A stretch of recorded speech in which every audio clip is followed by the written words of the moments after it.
ਮਕਸਦ ਆ ਪੂਰਾ ਹੋ ਜਾਵੇ। ਪੜ੍ਹਨਾ ਚਾਹੁੰਦੀ ਹੈ, ਅੱਗੇ PCS ਕਰਨਾ ਚਾਹੁੰਦੀ ਹੈ, ਉਹਦੇ ਵਿੱਚ ਪ੍ਰਾਊਡ ਫੀਲ ਹੁੰਦਾ ਹੈ। ਉਹ ਅਸੀਂ ਕੋਸ਼ਿਸ਼ ਕਰ ਰਹੇ ਹਾਂ। ਮੈਂ ਪ੍ਰਾਊਡ ਕਰਦੀ ਹਾਂ ਵੀ ਜੇ ਪ੍ਰਮਾਤਮਾ ਨੇ ਸਾਨੂੰ ਇਸ ਲਾਇਕ ਸਮਝਿਆ, ਇੰਨੀ ਦੁਨੀਆ ਦੇ ਵਿੱਚੋਂ ਜੇ ਬੱਚਾ ਹੈ ਸਾਡੇ ਕੋਲ ਆਇਆ, ਪ੍ਰਮਾਤਮਾ ਨੇ ਸਪੈਸ਼ਲ ਹੀ ਸਾਨੂੰ ਸਮਝ ਕੇ ਬੱਚਾ। ਅਸੀਂ ਇਸ ਚੀਜ਼ ਦਾ ਨਹੀਂ ਕਰਦੇ। ਇਹ ਜੋ ਕਰ ਰਹੀ ਹੈ, ਜਿਸ ਤਰ੍ਹਾਂ ਇਹ ਫੀਲ ਕਰਦੀ ਨਾ, ਕਿਸੇ ਟਾਈਮ ਇਹਦੀ ਲੱਤ ਵੀ ਥੱਕ ਜਾਂਦੀ, ਉਹ ਮੈਨੂੰ ਫੀਲ ਹੋ ਜਾਂਦਾ ਵੀ ਇਹ ਥੱਕ ਗਈ ਹੈ। ਮੈਂ ਆਪ ਖੁਦ ਕਰਦੀ ਹਾਂ, ਅਸੀਂ ਕੋਈ ਕਿਸੇ ਦੀ ਹੈਲਪ ਨਹੀਂ ਲੈਂਦੇ। ਆਪਣੇ ਆਪ ਮੈਂ ਰਾਤ ਨੂੰ ਵੀ ਜਿੱਦਾਂ ਸੌਂਦੀ ਵੀ ਹੈ, ਉਹ ਸਾਈਡ ਵਗੈਰਾ ਮੈਂ ਆਪ ਦਵਾਨੀ ਹੈ, ਬਿਠਾ ਕੇ ਜਾਂਦੀ। ਜਦੋਂ ਮੈਂ ਕਿਤੇ ਜਾਣਾ ਹੁੰਦਾ 1-2 ਘੰਟੇ ਨੂੰ ਬਿਠਾ ਕੇ ਅੱਛੇ ਤਰੀਕੇ ਦੇ ਨਾਲ ਫਿਰ ਜਾਂਦੀ। 2 ਕਿਲੋਮੀਟਰ ਦੇ ਏਰੀਏ 'ਚ ਵਿੱਚ ਹੈਗੀਆਂ ਵੀ ਜਦੋਂ ਮੈਨੂੰ ਫੋਨ ਆਇਆ ਵਾਸ਼ਰੂਮ ਜਾਣਾ ਜਾਂ ਇਹਨੂੰ ਕੁਛ ਚੀਜ਼ ਚਾਹੀਦੀ, ਫਿਰ ਮੈਨੂੰ ਇਹਦੇ ਕੋਲ ਪਹੁੰਚਣਾ ਪੈਂਦਾ। ਮਤਲਬ ਇਹ ਪੂਰੀ ਮੇਰੇ 'ਤੇ ਹੀ ਡਿਪੈਂਡ ਹੈ। ਇਹਨੂੰ ਮਸਕੂਲਰ ਡਿਸਟ੍ਰਾਫੀ ਹੈ ਅਤੇ ਉਹਦੇ ਕਰਕੇ ਆਪਣਾ ਆਪ ਵੀ ਜਿੱਦਾਂ ਸੌਂਦੀ ਵੀ ਰਾਤ ਨੂੰ ਆਪਣੀ ਧੌਣ ਵਗੈਰਾ ਵੀ ਆਪਣੇ ਆਪ ਨਹੀਂ ਉੱਪਰ ਥੱਲੇ ਕਰ ਸਕਦੀ, ਬਾਹਾਂ ਵੀ ਉੱਪਰ। ਹਾਂ, ਚੇਅਰ 'ਤੇ ਬੈਠੀ ਲੱਗਦੀ ਹੈ ਨੋਰਮਲ, ਪਰ ਬੈੱਡ 'ਤੇ ਜਦੋਂ ਜਾਂਦੀ ਉਹ ਸਾਰਾ ਕੁਛ ਮੈਨੂੰ ਆਪ ਵਾਸ਼ਰੂਮ ਵਗੈਰਾ ਜੋ ਵੀ ਕੁਛ ਕਰਨਾ ਉਹ ਮੈਂ ਆਪ ਹੀ ਕਰਦੀ ਹਾਂ। ਟੀਚਰਸ ਦਾ ਬਿਹੇਵ ਤਾਂ ਐਵਰੇਜ ਹੀ ਰਿਹਾ ਸ਼ੁਰੂ ਤੋਂ ਮੇਰੇ ਨਾਲ। ਭਾਵੇਂ ਮੈਂ ਬਾਕੀ ਬੱਚਿਆਂ ਨਾਲੋਂ ਜ਼ਿਆਦਾ ਮਿਹਨਤ ਕਰਦੀ ਹਾਂ, ਆਊਟਕਮ ਵੀ ਜ਼ਿਆਦਾ ਦਿੰਦੀ ਪਈ ਹਾਂ, ਪਰ ਮੈਨੂੰ ਜ਼ਿਆਦਾ ਕੋਈ ਰਿਸਪੌਂਸ ਕਦੀ ਕਿਸੇ ਟੀਚਰ ਨੇ ਇੰਨਾ ਜ਼ਿਆਦਾ ਦਿੱਤਾ ਨਹੀਂ। ਉਹਨਾਂ ਦੇ ਹਿਸਾਬ ਦੇ ਨਾਲ ਤਾਂ ਮੈਂ ਡਿਜ਼ਰਵ ਹੀ ਨਹੀਂ ਕਰਦੀ ਲਾਈਫ ਦੇ ਵਿੱਚ ਕੁਛ ਵੀ। ਇਹ ਤਾਂ ਬਸ ਮੈਂ ਮਿਹਨਤ ਕਰਦੀ ਪਈ ਹੈਗੀ ਹਾਂ, ਤਾਂ ਇਹ ਐਕਚੁਅਲੀ ਉਹਨਾਂ ਦੇ ਹੱਥ ਦੇ ਵਿੱਚ ਨਹੀਂ ਸੀਗਾ ਕੁਛ ਵੀ, ਨਹੀਂ ਤਾਂ ਉਹ ਤਾਂ ਕੁਛ ਵੀ ਕਰ ਦਿੰਦੇ। ਤੁਹਾਨੂੰ ਕਿੱਥੇ ਲੱਗਾ ਵੀ ਤੁਹਾਡੇ ਨਾਲ ਵਿਤਕਰਾ ਹੋ ਰਿਹਾ, ਪਾਰਸ਼ੈਲਿਟੀ ਕਰ ਰਹੇ ਹੈ ਅਧਿਆਪਕ ਵੀ, ਕੋਈ ਅੱਗੇ ਨੂੰ ਨਹੀਂ ਕੁਛ ਵਿਚਾਰ ਦੇ ਰਹੇ ਵੀ ਅੱਗੇ ਕਿਵੇਂ ਕੀ ਕਰਨਾ ਜਾਂ ਕਿਵੇਂ ਨਹੀਂ? ਪੜ੍ਹਾਈ ਦੇ ਨਾਲ ਨਾਲ ਕੀ ਤੁਹਾਡਾ ਸ਼ੌਂਕ ਹੈਗਾ ਹੈ? ਕਿਸ ਐਕਟੀਵਿਟੀ ਦੇ ਨਾਲ ਜੁੜੇ ਹੋਏ ਕਾਲਜ ਦੇ ਵਿੱਚ ਜਾਂ ਘਰ ਦੇ ਵਿੱਚ?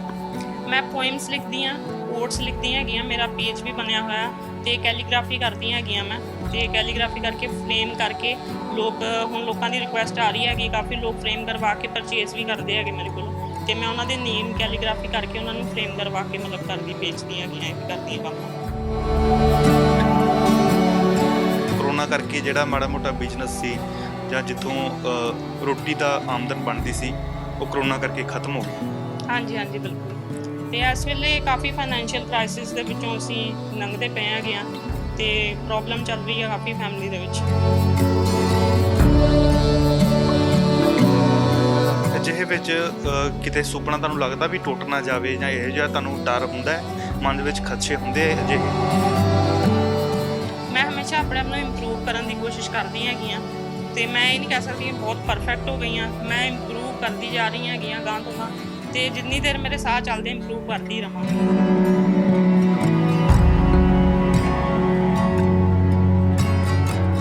ਛੋਟੀ ਜਿਹੀ ਉਮਰ ਦੇ ਵਿੱਚ ਆ ਪ੍ਰਾਈਜ਼ ਜਿੱਤਣ ਵਾਲੀ ਰਣਦੀਪ ਕੌਰ ਹੈ। ਵੱਖ-ਵੱਖ ਤਰ੍ਹਾਂ ਦੇ ਪ੍ਰਾਈਜ਼ ਨੇ, ਫਸਟ ਪ੍ਰਾਈਜ਼ ਹੈ, ਸੈਕੰਡ ਪ੍ਰਾਈਜ਼ ਹੈ, ਪੜ੍ਹਾਈ ਦੇ ਵਿੱਚ ਜਾਂ ਕੋਈ ਹੋਰ ਕਲਾ ਦੇ ਵਿੱਚ ਇਹ ਹਾਸਲ ਕੀਤੇ ਨੇ। ਰਣਦੀਪ ਕੌਰ ਜਲੰਧਰ ਦੀ ਰਹਿਣ ਵਾਲੀ ਹੈ, ਸਾਡੇ ਨਾਲ ਮੌਜੂਦ ਹੈ, ਅਸੀਂ ਗੱਲਬਾਤ ਕਰਾਂਗੇ। ਔਰ ਖਾਸ ਗੱਲ ਇਹ ਹੈ ਕਿ ਇਹਨਾਂ ਨੂੰ ਇੱਕ ਰੱਬ ਦੀ ਮਾਰ ਤਾਂ ਜ਼ਰੂਰ ਪਈ ਹੈ, ਯਾਨੀ ਕਿ ਫਿਜ਼ੀਕਲ ਚੈਲੰਜ ਤਾਂ ਹੈਗੇ ਆ, ਦੁਨਿਆਵੀ ਹੋਰ ਵੀ ਚੈਲੰਜ ਬਥੇਰੇ ਨੇ, ਕਿਉਂਕਿ ਕਲਾਸ 'ਚ ਜੇ ਪੜ੍ਹਦੇ ਆ ਤਾਂ ਹੋਰ ਜਿਹੜੇ ਆਮ ਬੱਚੇ ਨੇ ਉਹਨਾਂ ਨਾਲੋਂ ਕਿਤੇ ਬਿਹਤਰ ਇਹਨਾਂ ਨੂੰ ਜ਼ਿਆਦਾ ਮਿਹਨਤ ਕਰਨੀ ਪੈਂਦੀ ਹੈ, ਜ਼ਿਆਦਾ ਮੁਸ਼ਕਲਾਂ ਦਾ ਸਾਹਮਣਾ ਕਰਨਾ ਪੈਂਦਾ ਹੈ। ਫਿਜ਼ੀਕਲ ਚੈਲੰਜ ਹੈ ਕਾਫੀ, ਤਕਰੀਬਨ 90% ਜਿਹੜੇ ਡਾਕਟਰਾਂ ਦੇ ਮੁਤਾਬਕ ਹੈਂਡੀਕੈਪ ਨੇ, ਤਾਂ ਫਿਰ ਵੀ ਇੱਕ ਆਪਣੀ ਮਨੋ ਚਿਕਿਤਸਾ ਮਨੋਬਲ ਜਿਹੜਾ ਇਹਨਾਂ ਨੇ ਆਪਣਾ ਵਧਾਇਆ ਹੋਇਆ, ਉਸ ਦੇ ਬਾਬਤ ਅਜਿਹੇ ਪ੍ਰਾਈਜ਼ ਹਾਸਲ ਕਰ ਰਹੇ ਹੈ। ਔਰ ਇਹ ਟੀਚਾ ਲਗਾਤਾਰ ਅੱਗੇ ਤੱਕ ਮਿੱਥਿਆ ਹੋਇਆ ਕਿ ਜ਼ਿੰਦਗੀ ਦੇ ਵਿੱਚ ਜੇਕਰ ਰੱਬ ਵੱਲੋਂ ਅਜਿਹੀ ਮਾਰ ਪਈ ਹੈ ਤਾਂ ਇਸ ਦਾ ਜਵਾਬ ਉਹ ਆਪਣੀ ਮਿਹਨਤ ਸਦਕਾ ਦੇਣਾ ਚਾਹੁੰਦੀ ਹੈ ਅਤੇ ਸਮਾਜ ਦੇ ਵਿੱਚ ਆਪਣਾ ਅਤੇ ਆਪਣੇ ਪਰਿਵਾਰ ਦਾ ਨਾਮ ਰੋਸ਼ਨ ਕਰਨਾ ਚਾਹੁੰਦੀ ਹੈ। ਗੱਲਬਾਤ ਕਰਾਂਗੇ ਪੂਰਾ ਸਿਲਸਿਲਾ, ਪੜ੍ਹਾਈ ਦੇ ਵਿੱਚ ਕਿਵੇਂ ਨੇ, ਕੀ ਰੁਝਾਨ ਹੈ ਔਰ ਜ਼ਿੰਦਗੀ ਕਿਵੇਂ ਬਸਰ ਹੋ ਰਹੀ ਹੈ, ਕਿਉਂਕਿ ਇਹ ਕਾਫੀ ਔਖੀ ਘੜੀ ਹੈ ਲੜਕੀ ਦੇ ਲਈ ਅਜਿਹੇ ਸਮੇਂ ਦੇ ਵਿੱਚ, ਅਜਿਹੇ ਮਾਹੌਲ ਦੇ ਵਿੱਚ। ਤਾਂ ਰਣਦੀਪ ਕੌਰ, ਪਹਿਲਾਂ ਤੁਹਾਡਾ ਬਹੁਤ ਬਹੁਤ ਸਵਾਗਤ ਹੈ ਔਰ ਤੁਹਾਡੇ ਅਸੀਂ ਜਜ਼ਬੇ ਨੂੰ ਸਲਾਮ ਕਰਦੇ ਹਾਂ। ਸਤਿ ਸ਼੍ਰੀ ਅਕਾਲ ਜੀ ਸਾਰਿਆਂ ਨੂੰ। ਅੱਛਾ, ਫਿਜ਼ੀਕਲ ਚੈਲੰਜ ਹੈਗਾ ਹੈ ਤੁਹਾਡਾ, ਆਮ ਬੱਚਿਆਂ ਦੇ ਨਾਲ ਫਿਰ ਕਿਵੇਂ ਮੁਕਾਬਲਾ ਕਰ ਪਾਉਂਦੇ ਹੋ? ਦੇਖੋ ਸਟਾਰਟਿੰਗ ਤੋਂ ਹੀ ਮੇਰੇ ਪੇਰੈਂਟਸ ਨੇ ਕਦੀ ਵੀ ਮੇਰੇ ਵਿੱਚ ਇਨਫੀਰੀਅਰਿਟੀ ਕੰਪਲੈਕਸ ਨਹੀਂ ਆਉਣ ਦਿੱਤਾ ਤੇ ਨਾ ਹੀ ਮੈਂ ਕਦੀ ਆਉਣ ਦਿੱਤਾ। ਜਦੋਂ ਅਸੀਂ ਆਪਣੇ ਅੰਦਰ ਅਹਿਸਾਸੇ ਕਮਤਰੀ ਲੈ ਆਉਂਦੇ ਹੈਗੇ ਨਾ, ਫਿਰ ਦੁਨੀਆ ਨੇ ਤਾਂ ਸਾਨੂੰ ਉਸੇ ਹਿਸਾਬ ਨਾਲ ਮੇਜ਼ਰ ਕਰਨਾ ਹੁੰਦਾ। ਮੈਂ ਕਦੀ ਵੀ ਆਪਣੇ ਅੰਦਰ ਅਹਿਸਾਸੇ ਕਮਤਰੀ ਨਹੀਂ ਆਉਣ ਦਿੱਤਾ। ਮੈਂ ਇਸੇ ਚੀਜ਼ ਨੂੰ ਸਮਝਦੀ ਹਾਂ ਕਿ ਇਹਦੇ ਨਾਲ ਹੀ ਮੈਂ ਅੱਗੇ ਵੱਧਦੀ ਪਈ ਹਾਂ। ਅੱਛਾ, ਹੁਣ ਸਭ ਤੋਂ ਪਹਿਲਾਂ ਅਸੀਂ ਤੁਹਾਡੇ ਬਚਪਨ ਤੋਂ ਸ਼ੁਰੂ ਹੋ ਜੰਨੇ ਆ। ਪੜ੍ਹਾਈ ਦੇ ਵਿੱਚ ਕੀ ਰੁਝਾਨ ਸੀ, ਹੁਣ ਕੀ ਤੁਹਾਡੇ ਰੁਝਾਨ ਹੈਗੇ ਆ, ਕੀ ਬਣਨਾ ਚਾਹੁੰਦੇ ਹੋ ਤੁਸੀਂ, ਇੰਟਰਸਟ ਕਿਹਦੇ ਵਿੱਚ ਹੈ? ਪਹਿਲਾਂ ਤਾਂ ਜਦੋਂ ਮੈਂ 10th ਕੀਤੀ, ਉਸ ਤੋਂ ਬਾਅਦ ਕਾਮਰਸ ਲਈ ਮੈਂ, ਉਹਦੇ ਵਿੱਚ ਵੀ ਮੇਰੇ ਕਾਫੀ ਅੱਛੇ ਮਾਰਕਸ ਆਏ। ਗਾਈਡੈਂਸ ਸਾਨੂੰ ਸ਼ੁਰੂ ਤੋਂ ਮਿਲੀ ਨਹੀਂ ਕਿਸੇ ਦੀ। ਮੈਂ ਤੇ ਮੇਰੇ ਪੇਰੈਂਟਸ ਜਿੱਦਾਂ ਜੋ ਸਾਨੂੰ ਠੀਕ ਲੱਗਾ ਉਸੇ ਹਿਸਾਬ ਨਾਲ ਅਸੀਂ ਅੱਗੇ ਤੁਰਦੇ ਗਏ। ਹੁਣ ਅੱਗੇ ਮੈਂ PCS ਦੀ ਤਿਆਰੀ ਕਰਦੀ ਪਈ ਹਾਂ। ਗ੍ਰੈਜੂਏਸ਼ਨ ਤਾਂ ਮੇਰੀ ਆਲਮੋਸਟ ਹੋਣ ਵਾਲੀ, 1 ਸਮੈਸਟਰ ਰਹਿ ਗਿਆ ਤੇ ਉਸ ਤੋਂ ਬਾਅਦ ਮੈਂ PCS ਦੇ ਐਗਜ਼ਾਮ 'ਚ ਅਪੀਅਰ ਹੋਣਾ ਚਾਹੁੰਦੀ ਹਾਂ। ਗ੍ਰੈਜੂਏਸ਼ਨ ਤੁਸੀਂ ਕਿਸ ਸਬਜੈਕਟ 'ਚ ਕਰ ਰਹੇ ਹੋ? ਮੈਂ BCom ਹਾਨਰਸ 6 ਸਮੈਸਟਰ ਦੇ ਵਿੱਚ। ਤੇ ਫਿਰ PCS ਜਾਂ ਫਿਰ IAS ਦੀ ਤਿਆਰੀ ਦੇ ਵਿੱਚ ਕਿੰਨੇ ਕੁ ਤੁਹਾਨੂੰ ਲੱਗਦਾ ਵੀ ਚੈਲੰਜ ਹੈਗੇ ਆ ਇਸ ਤੋਂ ਇਲਾਵਾ? ਕਿਉਂਕਿ ਪੜ੍ਹਾਈ ਤੇ ਚਲੋ ਹੈਗੀ ਹੈ, ਫਿਰ ਨਾਲ ਇੱਕ ਤੁਸੀਂ ਕਿਤੇ ਕੋਚਿੰਗ ਲੈਣ ਲਈ ਜਾਣਾ ਹੋਏ, ਉਹ ਵੀ ਤੁਹਾਡੇ ਲਈ ਵੱਡਾ ਚੈਲੰਜ ਹੁੰਦਾ। ਕੋਚਿੰਗ ਦਾ ਤਾਂ ਇੱਦਾਂ ਹੈ ਕਿ ਕੋਚਿੰਗ ਐਕਸਪੈਂਸਿਵ ਹੁੰਦੀਆਂ ਕਾਫੀ। ਤੁਹਾਨੂੰ ਪਤਾ ਹੈ ਕੰਪੀਟੀਸ਼ਨਸ ਦੀ ਅਸੀਂ ਕਿਤੇ ਵੀ ਕੋਚਿੰਗ ਲੈਣ ਜਾਂਦੇ ਹਾਂ ਤਾਂ ਐਕਸਪੈਂਸਿਵ ਬਹੁਤ ਹੁੰਦੀਆਂ। ਮੈਂ ਹਜੇ ਕੋਸ਼ਿਸ਼ ਕਰਦੀ ਪਈ ਹਾਂ ਕਿ ਮੈਂ ਜਿੰਨਾ ਖੁਦ ਤਿਆਰੀ ਕਰ ਸਕਾਂ ਵੱਧ ਤੋਂ ਵੱਧ। ਮੈਂ ਆਪਣੇ ਸਿਰ ਦੇ ਉੱਤੇ ਹੀ ਤਿਆਰੀ ਕਰਦੀ ਪਈ ਹਾਂ, ਇੰਟਰਨੈਟ ਦੀ ਹੈਲਪ ਦੇ ਨਾਲ ਖੁਦ ਕਰਦੀ ਪਈ ਹਾਂ ਸਭ ਕੁਝ। ਤੇ PCS ਜਾਂ IAS ਦੇ ਵਿੱਚ ਮਤਲਬ ਕੀ ਤੁਸੀਂ ਸੋਚਿਆ ਹੋਇਆ ਵੀ ਕੀ ਸੇਵਾ ਤੁਸੀਂ ਦੇ ਸਕਦੇ ਹੋ ਆਪਣੇ ਦੇਸ਼ ਨੂੰ, ਜੇਕਰ ਤੁਸੀਂ ਸਿਲੈਕਟ ਹੋ ਜਾਂਦੇ ਹੋ ਆਪਣੀ ਮਿਹਨਤ ਨਾਲ? ਦੇਖੋ ਪਹਿਲੀ ਗੱਲ ਤਾਂ ਇਹ ਆ ਕਿ ਮੈਂ, ਜੇ ਪਰਮਾਤਮਾ ਕਰੇ ਮੇਰੇ ਪੇਰੈਂਟਸ ਦੀਆਂ ਬਲੈਸਿੰਗਸ ਮੇਰੇ ਨਾਲ ਹੈ, ਮੈਂ ਕਿਸੇ ਅਹੁਦੇ ਤੇ ਬੈਠਦੀ ਹਾਂ, ਤੇ ਸਭ ਤੋਂ ਪਹਿਲਾਂ ਤਾਂ ਮੈਂ ਡੈਡੀਕੇਸ਼ਨ ਦੇ ਨਾਲ, ਭਾਵੇਂ ਮੇਰੀ ਬੋਡੀ ਇੰਨਾ ਜ਼ਿਆਦਾ ਮੈਨੂੰ ਅਲਾਉ ਨਹੀਂ ਕਰਦੀ, ਪਰ ਮੈਂ ਕੋਸ਼ਿਸ਼ ਕਰਾਂਗੀ ਕਿ ਮੈਨੂੰ ਜੋ ਵੀ ਅੱਗੇ ਜਾ ਕੇ ਸਰਵਿਸ ਮਿਲਦੀ ਹੈਗੀ ਆ, ਮੈਂ ਪੂਰੀ ਡੈਡੀਕੇਸ਼ਨ ਦੇ ਨਾਲ ਉਹਨੂੰ ਸਰਵ ਕਰ ਸਕਾਂ। ਅੱਛਾ, +1 ਜਾਂ +2 ਦੇ ਵਿੱਚ ਤੁਸੀਂ ਫਿਰ ਅਕਾਊਂਟ ਸਬਜੈਕਟ ਦੇ ਨਾਲ ਕੀਤੀ ਹੈ, ਤੇ ਕੀ ਸਬਜੈਕਟ ਕੀ ਉਹਦਾ ਰਿਜ਼ਲਟ ਸੀ ਤੁਹਾਡਾ? ਕਿੰਨੇ % ਮਾਰਕਸ ਸੀ? ਔਰ ਸਕੂਲ ਦੇ ਵਿੱਚ ਕਿਵੇਂ ਤੁਹਾਨੂੰ ਟੀਚਰ ਜਿਹੜੇ ਬਿਹੇਵ ਕਰਦੇ ਸੀ? ਟੀਚਰਸ ਦਾ ਬਿਹੇਵ ਤਾਂ ਐਵਰੇਜ ਹੀ ਰਿਹਾ ਸ਼ੁਰੂ ਤੋਂ ਮੇਰੇ ਨਾਲ। ਭਾਵੇਂ ਮੈਂ ਬਾਕੀ ਬੱਚਿਆਂ ਨਾਲੋਂ ਜ਼ਿਆਦਾ ਮਿਹਨਤ ਕਰਦੀ ਹਾਂ, ਆਊਟਕਮ ਵੀ ਜ਼ਿਆਦਾ ਦਿੰਦੀ ਪਈ ਹਾਂ, ਪਰ ਮੈਨੂੰ ਜ਼ਿਆਦਾ ਕੋਈ ਰਿਸਪੌਂਸ ਕਦੀ ਕਿਸੇ ਟੀਚਰ ਨੇ ਇੰਨਾ ਜ਼ਿਆਦਾ ਦਿੱਤਾ ਨਹੀਂ। +2 ਦੇ ਵਿੱਚ ਮੇਰੇ 88% ਮਾਰਕਸ ਸੀਗੇ। ਦੁਆਬਾ ਕਾਲਜ ਦੇ ਵਿੱਚ ਸਭ ਤੋਂ ਜ਼ਿਆਦਾ ਮਾਰਕਸ ਮੈਂ ਟੌਪ ਕੀਤਾ ਸੀ ਪੂਰੇ ਕਾਲਜ ਦੇ ਵਿੱਚੋਂ, ਬਟ ਮੈਨੂੰ ਜ਼ਿਆਦਾ ਮਤਲਬ ਕਿ ਰਿਸਪੌਂਸ ਟੀਚਰਸ ਦੇ ਵੱਲੋਂ ਮਿਲਿਆ ਨਹੀਂ ਅੱਜ ਤੱਕ। +2 'ਚ ਤੁਸੀਂ ਆਪਣੇ ਕਾਲਜ 'ਚੋਂ ਟੌਪ ਕੀਤਾ ਸੀ। ਟੀਚਰ ਸੀਰੀਅਸ ਨਹੀਂ ਲੈ ਰਹੇ ਸੀ ਜਾਂ ਕਿਵੇਂ ਅਣਗਹਿਲਾ ਜਿਹਾ ਕਰ ਰਹੇ ਸੀ? ਉਹਨਾਂ ਦੇ ਹਿਸਾਬ ਦੇ ਨਾਲ ਤਾਂ ਮੈਂ ਡਿਜ਼ਰਵ ਹੀ ਨਹੀਂ ਕਰਦੀ ਲਾਈਫ ਦੇ ਵਿੱਚ ਕੁਝ ਵੀ। ਇਹ ਤਾਂ ਬਸ ਮੈਂ ਮਿਹਨਤ ਕਰਦੀ ਪਈ ਹੈਗੀ ਹਾਂ, ਤਾਂ ਇਹ ਐਕਚੁਅਲੀ ਉਹਨਾਂ ਦੇ ਹੱਥ ਦੇ ਵਿੱਚ ਨਹੀਂ ਸੀਗਾ ਕੁਝ ਵੀ, ਨਹੀਂ ਤਾਂ ਉਹ ਤਾਂ ਕੁਝ ਵੀ ਕਰ ਦਿੰਦੇ। ਇਹ ਮੈਂ ਜੋ ਮਾਰਕਸ ਲਏ ਆਪਣੀ ਮਿਹਨਤ ਦੇ, ਆਪਣੇ ਪੇਰੈਂਟਸ ਦੀ ਮਿਹਨਤ ਦੇ ਸਿਰ ਦੇ ਉੱਤੇ ਲਏ। ਦੇਖਿਆ ਜਾਵੇ ਤਾਂ ਅਧਿਆਪਕ ਦਾ ਇੱਕ ਹੁੰਦਾ ਵੀ ਜਿਹੜਾ ਵੀ ਉਹਦੇ ਕੋਲ ਵਿਦਿਆਰਥੀ ਆ ਜਾਵੇ, ਸ਼ਿਸ਼ਯ ਆ ਜਾਵੇ, ਉਹਦੇ ਨਾਲ ਇੱਕ ਪਾਰਸ਼ੀਅਲਟੀ ਨਹੀਂ ਦਿਖਾਉਣੀ ਚਾਹੀਦੀ। ਅਜਿਹਾ ਵਰਤਾਅ ਹੁੰਦਾ ਹੈ, ਅਧਿਆਪਕ ਦੀ ਜ਼ਿੰਮੇਵਾਰੀ ਬਣਦੀ ਹੈ। ਪਰ ਤੁਹਾਨੂੰ ਕਿੱਥੇ ਲੱਗਾ ਵੀ ਤੁਹਾਡੇ ਨਾਲ ਵਿਤਕਰਾ ਹੋ ਰਿਹਾ, ਪਾਰਸ਼ੀਅਲਟੀ ਕਰ ਰਹੇ ਹੈ ਅਧਿਆਪਕ ਵੀ, ਕੋਈ ਅੱਗੇ ਨੂੰ ਨਹੀਂ ਕੁਛ ਵਿਚਾਰ ਦੇ ਰਹੇ ਵੀ ਅੱਗੇ ਕਿਵੇਂ ਕੀ ਕਰਨਾ ਜਾਂ ਕਿਵੇਂ ਨਹੀਂ? ਦੇਖੋ ਮੈਨੂੰ ਸਪੈਸ਼ਲ ਨੀਡਸ ਹੈਗੀਆਂ ਆ, ਮੈਨੂੰ ਥੋੜ੍ਹੀ ਜਿਹੀ ਗਾਈਡੈਂਸ ਵੀ ਚਾਹੀਦੀ ਹੁੰਦੀ, ਥੋੜ੍ਹੀ ਮੈਨੂੰ ਜ਼ਿਆਦਾ ਹੈਲਪ, ਨਾਰਮਲ ਬੱਚਿਆਂ ਨਾਲੋਂ ਜ਼ਿਆਦਾ ਮੇਰੇ ਉੱਤੇ ਥੋੜ੍ਹਾ ਜਿਹਾ ਧਿਆਨ ਦੇਣ ਦੀ ਲੋੜ ਪੈਂਦੀ ਹੈ। ਪਰ ਮੈਂ ਕੋਸ਼ਿਸ਼ ਇਹੀ ਕਰਦੀ ਹਾਂ ਕਿ ਮੈਂ ਜ਼ਿਆਦਾ ਹੈਲਪ ਕਿਸੇ ਦੀ ਨਾ ਲਵਾਂ। ਮੈਂ ਕਿਸੇ ਵੇਲੇ ਮਿਸ ਹੋ ਜਾਂਦਾ ਕਾਲਜ ਮੇਰਾ, ਜਿੱਦਾਂ ਨਹੀਂ ਜਾ ਹੁੰਦਾ ਮੇਰੇ ਕੋਲੋਂ, ਤਾਂ ਮੈਂ ਕਿਸੇ ਵੇਲੇ ਟੀਚਰਸ ਨੂੰ 2-3 ਵਾਰੀ ਮੈਂ ਟਰਾਈ ਕੀਤਾ ਕਿ ਮੈਨੂੰ ਐਕਸਟਰਾ ਟਾਈਮ ਦੇ ਕੇ ਥੋੜ੍ਹਾ ਜਿਹਾ ਮੇਰੇ ਟੌਪਿਕ ਕਲੀਅਰ ਕਰ ਦਿੱਤੇ ਜਾਣ, ਪਰ ਟੀਚਰਸ ਨੇ ਮੈਨੂੰ ਇੰਨਾ ਜ਼ਿਆਦਾ ਰਿਸਪੌਂਸ ਨਹੀਂ ਦਿੱਤਾ। ਖਾਸ ਕਰਕੇ ਗ੍ਰੈਜੂਏਸ਼ਨ ਦੇ ਵਿੱਚ, +2 ਤੱਕ ਤਾਂ ਠੀਕ ਸੀਗਾ, ਗ੍ਰੈਜੂਏਸ਼ਨ ਦੇ ਵਿੱਚ ਆ ਕੇ ਮੈਨੂੰ ਇਹ ਪ੍ਰੋਬਲਮ ਦਾ ਸਾਹਮਣਾ ਕਰਨਾ ਪਿਆ। ਉਹ ਵੀ ਫਿਰ ਮੈਂ ਆਪਣੇ ਸਿਰ ਦੇ ਉੱਤੇ ਹੀ ਆਪਣੇ ਸਾਰੇ ਟੌਪਿਕਸ ਜਿੰਨੇ ਵੀ ਹੈਗੇ ਆ ਕਲੀਅਰ ਕਰਦੀ ਹੈਗੀ ਆ। ਮਤਲਬ ਹੁਣ ਵੀ ਜੇ ਤੁਸੀਂ ਤਕਰੀਬਨ ਪਿਛਲੇ ਸਾਲ ਤੋਂ ਕਲਾਸਿਸ ਜਿਹੜੀਆਂ ਬੰਦ ਪਈਆਂ ਨੇ, ਸਿਰਫ ਆਨਲਾਈਨ ਕਲਾਸਿਸ ਲੱਗ ਰਹੀਆਂ, ਤੇ ਕੋਈ ਹੈਲਪ ਲਈ ਜਾਂ ਤੁਸੀਂ ਫੋਨ ਕੀਤਾ ਹੋਏ ਟੀਚਰ ਨੂੰ ਕੋਈ ਵੀ ਸਮ ਜਿਹੜਾ ਹੈ ਸੋਲਵ ਨਹੀਂ ਹੋ ਰਿਹਾ, ਜਾਂ ਇਹ ਇਕੁਏਸ਼ਨ ਜਿਹੜੀ ਹੈ ਕੋਈ ਪਜ਼ਲ ਜੀ ਹੋਈ ਪਈ ਹੈ, ਤਾਂ ਉਸ ਦੇ ਬਾਬਤ ਕੋਈ ਤੁਹਾਨੂੰ ਉਹਨਾਂ ਨੇ ਹੈਲਪ ਵਗੈਰਾ ਤੁਸੀਂ ਮੰਗੀ, ਜਾਂ ਉਹਨਾਂ ਨੇ ਕੀਤੀ ਜਾਂ ਉਹਨਾਂ ਨੇ ਨਹੀਂ ਕੀਤਾ? ਅਜਿਹਾ ਕੁਝ ਹੋਇਆ ਤੁਹਾਡੇ ਨਾਲ ਹੁਣ ਤੱਕ? ਨਹੀਂ, ਇਸ ਤਰ੍ਹਾਂ ਤਾਂ ਦੇਖੋ ਮੇਰੇ ਨਾਲ ਨਹੀਂ ਹੋਇਆ। ਮੈਂ ਤੁਹਾਨੂੰ ਦੱਸ ਰਹੀ ਹਾਂ ਕਿ ਮੈਂ ਆਪਣੇ ਸਿਰ ਦੇ ਉੱਤੇ ਹੀ ਜ਼ਿਆਦਾ ਕੋਸ਼ਿਸ਼ ਕਰਦੀ ਹਾਂ ਕਿ ਮੈਂ ਹੈਲਪ ਨਾ ਹੀ ਲਵਾਂ ਕਿਸੇ ਦੀ, ਤਾਂ ਜ਼ਿਆਦਾ ਮੇਰੇ ਲਈ ਵਧੀਆ ਹੈਗਾ ਆ, ਕਿਉਂਕਿ ਮੈਂ ਇੰਟਰਨੈਟ ਤੋਂ ਲੈ ਲੈਂਦੀ ਹੈਗੀ ਹਾਂ ਹੈਲਪ, ਤੇ ਖੁਦ ਹੀ ਕਰਦੀ ਹਾਂ ਸਭ ਕੁਝ। ਅੱਛਾ, ਹੋਰ ਪੜ੍ਹਾਈ ਦੇ ਨਾਲ ਨਾਲ ਕੀ ਤੁਹਾਡਾ ਸ਼ੌਂਕ ਹੈਗਾ ਹੈ? ਕਿਸ ਐਕਟੀਵਿਟੀ ਦੇ ਨਾਲ ਜੁੜੇ ਹੋਏ ਕਾਲਜ ਦੇ ਵਿੱਚ ਜਾਂ ਘਰ ਦੇ ਵਿੱਚ? ਮੈਂ ਪੋਇਮਸ ਲਿਖਦੀ ਹਾਂ, ਕੋਟਸ ਲਿਖਦੀ ਹੈਗੀ ਹਾਂ, ਮੇਰਾ ਪੇਜ ਵੀ ਬਣਿਆ ਹੋਇਆ, ਤੇ ਕੈਲੀਗ੍ਰਾਫੀ ਕਰਦੀ ਹੈਗੀ ਹਾਂ ਮੈਂ, ਤੇ ਕੈਲੀਗ੍ਰਾਫੀ ਕਰਕੇ ਫਰੇਮ ਕਰਕੇ ਹੁਣ ਲੋਕਾਂ ਦੀ ਰਿਕੁਐਸਟ ਆ ਰਹੀ ਹੈਗੀ, ਕਾਫੀ ਲੋਕ ਫਰੇਮ ਕਰਵਾ ਕੇ ਪਰਚੇਜ਼ ਵੀ ਕਰਦੇ ਹੈਗੇ ਮੇਰੇ ਕੋਲੋਂ, ਤੇ ਮੈਂ ਉਹਨਾਂ ਦੇ ਨੇਮ ਕੈਲੀਗ੍ਰਾਫੀ ਕਰਕੇ ਉਹਨਾਂ ਨੂੰ ਫਰੇਮ ਕਰਵਾ ਕੇ ਮਤਲਬ ਵੇਚਦੀ ਹੈਗੀ, ਇਹ ਵੀ ਕਰਦੀ ਹਾਂ ਕੰਮ ਮੈਂ। ਮਤਲਬ ਤੁਸੀਂ ਆਪਣਾ ਵੀ ਇਨਕਮ ਦਾ ਸੋਰਸ ਜਿਹੜਾ ਹੈ ਬਣਾਇਆ ਹੋਇਆ, ਤਾਂ ਜੋ ਮਾਪਿਆਂ ਤੇ ਵੀ ਜਿਹੜਾ ਨਾ ਬਰਡਨ ਪੈ ਸਕੇ। ਦੇਖਿਆ ਜਾਵੇ ਤਾਂ ਪਰਿਵਾਰ ਦੇ ਵਿੱਚ ਤੁਹਾਡੇ ਹੋਰ ਕੌਣ-ਕੌਣ ਹੈ ਔਰ ਕੀ ਕੰਮ ਕਰਦੇ ਨੇ? ਮੇਰਾ ਇੱਕ ਬ੍ਰਦਰ ਹੈ, ਛੋਟਾ ਹੈ ਕਾਫੀ, ਉਹ ਤਾਂ ਮੇਰੇ ਤੋਂ 10 ਸਾਲ ਛੋਟਾ ਹੈ ਬ੍ਰਦਰ ਮੇਰਾ। ਉਹ ਵੀ, ਮੇਰੇ ਪੇਰੈਂਟਸ ਨੇ ਆਪਣੀ ਲਾਈਫ ਨੂੰ ਬਿਲਕੁਲ ਸਟਾਪ ਕਰ ਦਿੱਤਾ ਸੀ। ਉਹਨਾਂ ਦਾ ਇਹੀ ਸੀਗਾ ਮੋਟੋ ਸ਼ੁਰੂ ਤੋਂ ਕਿ ਉਹ ਸਿਰਫ ਜਿੰਨਾ ਵੀ ਹੈਗੇ ਮੇਰੀ ਕੇਅਰ ਕਰ ਸਕਣ। ਉਹ ਤਾਂ ਜਿੱਦਾਂ ਜਿੱਦਾਂ ਮੈਂ ਵੱਡੀ ਹੋਈ ਤਾਂ ਮੈਨੂੰ ਵੀ ਮਹਿਸੂਸ ਹੋਇਆ ਕਿ ਮੈਨੂੰ ਕੋਈ ਚਾਹੀਦਾ ਹੈ ਕੰਪਨੀ ਵਾਸਤੇ। ਅਤੇ ਫਿਰ ਮੇਰਾ ਬ੍ਰਦਰ ਆ ਛੋਟਾ 10 ਸਾਲ। ਫਾਦਰ ਮੇਰੇ ਦੀ ਫੋਟੋ ਸਟੇਟ ਦੀ ਸ਼ੌਪ ਹੈਗੀ ਛੋਟੀ ਜਿਹੀ। ਪਹਿਲਾਂ ਉਹ ਪ੍ਰਾਈਵੇਟ ਸਰਵਿਸ ਕਰਦੇ ਸੀਗੇ, ਪਰ ਕਰੋਨਾ ਕਰਕੇ ਉਹਨਾਂ ਦੀ ਜੋਬ ਚਲੀ ਗਈ ਹੈਗੀ ਆ। ਅਤੇ ਹੁਣ ਵੀ ਇੰਨਾ ਜ਼ਿਆਦਾ ਕੋਈ ਕੰਮ ਨਹੀਂ ਹੈਗਾ ਕਿਉਂਕਿ ਹਜੇ ਸਟਾਰਟ ਹੀ ਕੀਤਾ ਉਹਨਾਂ ਨੇ। ਅਤੇ ਮਦਰ ਮੇਰੇ ਥੋੜ੍ਹਾ ਬਹੁਤਾ ਸਿਲਾਈ ਕਢਾਈ ਦਾ ਕੰਮ ਕਰਦੇ ਆ। ਮਤਲਬ ਕਰੋਨਾ ਕਰਕੇ ਜਿਹੜਾ ਮਾੜਾ ਮੋਟਾ ਬਿਜ਼ਨਸ ਸੀ ਜਾਂ ਜਿੱਥੋਂ ਰੋਟੀ ਦਾ ਆਮਦਨ ਬਣਦੀ ਸੀ, ਉਹ ਕਰੋਨਾ ਕਰਕੇ ਖਤਮ ਹੋ ਗਿਆ। ਹਾਂਜੀ ਹਾਂਜੀ ਬਿਲਕੁਲ। ਅਤੇ ਇਸ ਵੇਲੇ ਕਾਫੀ ਫਾਈਨੈਂਸ਼ੀਅਲ ਕ੍ਰਾਈਸਿਸ ਦੇ ਵਿੱਚੋਂ ਅਸੀਂ ਲੰਘਦੇ ਪਏ ਹੈਗੇ ਹਾਂ ਅਤੇ ਪ੍ਰੋਬਲਮ ਚੱਲ ਰਹੀ ਆ ਕਾਫੀ ਫੈਮਿਲੀ ਦੇ ਵਿੱਚ। ਫਿਰ ਅਜਿਹੇ ਵਿੱਚ ਕਿਤੇ ਸੁਪਨਾ ਤੁਹਾਨੂੰ ਲੱਗਦਾ ਵੀ ਟੁੱਟ ਨਾ ਜਾਵੇ, ਜਾਂ ਇਹੋ ਜਿਹਾ ਤੁਹਾਨੂੰ ਡਰ ਹੁੰਦਾ ਹੈ, ਮਨ ਦੇ ਵਿੱਚ ਖਦਸ਼ੇ ਹੁੰਦੇ ਅਜਿਹੇ ਵੀ ਜੋ ਮੈਂ ਸੋਚਿਆ ਹੋਇਆ ਕਿਤੇ ਗੁਰਬਤ ਦੇ ਕਾਰਨ ਜਾਂ ਫਿਰ ਘਰ ਦੇ ਵਿੱਚ ਫਾਈਨੈਂਸ਼ੀਅਲ ਜਿਹੜੀ ਪ੍ਰੋਬਲਮ ਦੇ ਕਾਰਨ ਕਿਤੇ ਮੈਂ ਰਹਿ ਨਾ ਜਾਵਾਂ, ਕਿਤੇ ਮਿਸ ਨਾ ਹੋ ਜਾਵੇ ਮੇਰੇ ਤੋਂ ਉਹ ਚਾਂਸ? ਨਾ ਹੀ ਮੈਂ ਨੈਗੇਟਿਵ ਥੋਟ ਕਦੀ ਆਪਣੇ ਦਿਮਾਗ 'ਚ ਆਉਣ ਦਿੰਦੀ ਹਾਂ, ਨਾ ਮੇਰੇ ਪੇਰੈਂਟਸ ਆਪਣੇ ਦਿਮਾਗ 'ਚ ਆਉਣ ਦਿੰਦੇ ਹੈਗੇ ਆ। ਅਸੀਂ ਹੌਸਲੇ ਨਾਲ ਤੁਰੇ ਹੋਏ ਹਾਂ, ਪਰਮਾਤਮਾ ਸਾਡੇ ਨਾਲ ਖੜਾ ਹੋ ਕੇ ਸਾਥ ਜ਼ਰੂਰ ਦੇਵੇਗਾ ਸਾਡਾ, ਬਸ ਮੈਂ ਇਹੀ ਸੋਚਦੀ ਹਾਂ। ਫਿਰ PCS ਦੀ ਜਾਂ IAS ਦੀ ਤੁਸੀਂ ਤਿਆਰੀ ਕਿਸ ਪੱਧਰ ਦੇ ਉੱਪਰ ਕਰ ਰਹੇ ਹੋ? ਮਤਲਬ ਕੀ ਚੈਲੰਜ ਸਮਝ ਕੇ ਕਰ ਰਹੇ ਹੋ ਬਾਕੀ ਜਿਹੜੇ ਸਟੂਡੈਂਟ ਹੈਗੇ ਉਹਨਾਂ ਨੂੰ ਧਿਆਨ 'ਚ ਰੱਖਦੇ ਹੋਏ? ਦੇਖੋ, ਮੈਂ ਜਾ ਤਾਂ ਸਕਦੀ ਨਹੀਂ ਹੈਗੀ ਕਿਤੇ। ਕੋਚਿੰਗ ਸੈਂਟਰ ਜਿੰਨੇ ਵੀ ਹੈਗੇ ਸਾਰੇ ਉੱਪਰਲੇ ਫਲੋਰ 'ਤੇ ਹੈਗੇ ਆ, ਸਟੈਪਸ ਹੈਗੇ ਆ ਉੱਤੇ। ਅਤੇ ਹੁਣ ਇਸ ਵੇਲੇ ਨਾ ਮੈਨੂੰ ਕਿਤੇ ਕੋਈ ਗਾਈਡੈਂਸ ਪ੍ਰੋਪਰ ਮਿਲਦੀ ਪਈ ਆ। ਖੁਦ ਹੀ ਮੈਂ ਇੰਟਰਨੈਟ ਦੇ ਉੱਤੋਂ ਹੀ ਜ਼ਿਆਦਾਤਰ ਮਤਲਬ ਕਿ ਹੈਲਪ ਲੈ ਕੇ ਖੁਦ ਤਿਆਰੀ ਕਰਦੀ ਪਈ ਹੈਗੀ ਹਾਂ। ਮੈਂ ਗਾਈਡੈਂਸ ਦੀ ਕੋਸ਼ਿਸ਼ ਵੀ ਕੀਤੀ ਇੱਕ ਦੋ ਜਗ੍ਹਾ ਤੋਂ ਲੈਣ ਦੀ, ਬਟ ਮੈਨੂੰ ਪ੍ਰੋਪਰ ਗਾਈਡੈਂਸ ਕੋਈ ਦੇ ਨਹੀਂ ਰਿਹਾ। ਇਹ ਵੀ ਮੈਂ ਦੇਖਿਆ ਵੀ ਤੁਹਾਡੇ ਲਈ ਵੱਡਾ ਚੈਲੰਜ ਹੋ ਸਕਦਾ, ਕਿਉਂਕਿ ਜ਼ਿਆਦਾਤਰ ਤੇ ਫਸਟ ਜਾਂ ਸੈਕਿੰਡ ਜਾਂ ਥਰਡ ਫਲੋਰ ਤੇ ਹੁੰਦੇ ਆ ਜਿੰਨੇ ਵੀ ਕੋਚਿੰਗ ਸੈਂਟਰ ਹੁੰਦੇ ਆ। ਪਰ ਫਿਰ ਵੀ ਕਰੋਨਾ ਦੇ ਨਾਲ ਵੀ ਕਿਤੇ ਨਾ ਕਿਤੇ ਸਾਰੇ ਬੰਦ ਪਏ ਹੋਏ ਆ। ਕੋਈ ਵੀ ਇੱਦਾਂ ਦੀ ਐਕਟੀਵਿਟੀ ਨਹੀਂ ਹੈ, ਇੰਸਟੀਚਿਊਟ ਨਹੀਂ ਖੁੱਲ੍ਹਾ ਹੋਇਆ, ਸਿਰਫ ਮੈਡੀਕਲ ਅਦਾਰੇ ਹੀ ਖੁੱਲ੍ਹੇ ਨੇ ਕਰੋਨਾ ਕਰਕੇ। ਤਾਂ ਫਿਰ ਹੁਣ ਤੁਸੀਂ ਘਰ ਦੇ ਵਿੱਚ ਤੁਹਾਨੂੰ ਕੋਈ ਅਜਿਹਾ ਕੋਈ ਰਿਸ਼ਤੇਦਾਰ, ਕੋਈ ਸਖਾ ਸੰਬੰਧੀ ਹੋਏ ਜਿਹੜਾ ਤੁਹਾਨੂੰ ਮਦਦ ਕਰਦਾ ਹੋਏ, ਤੁਹਾਡੇ ਕੁਐਸਚਨ ਨੂੰ ਲੈ ਕੇ ਕੋਈ ਸੋਲਵ ਕਰਵਾਉਂਦਾ ਹੋਏ, ਜਾਂ ਤੁਹਾਡਾ ਕੋਈ ਗੁਰੂ ਹੋਵੇ, ਟੀਚਰ ਹੋਵੇ, ਕੋਈ ਹੈ ਅਜਿਹਾ ਕੰਟੈਕਟ ਦੇ ਵਿੱਚ?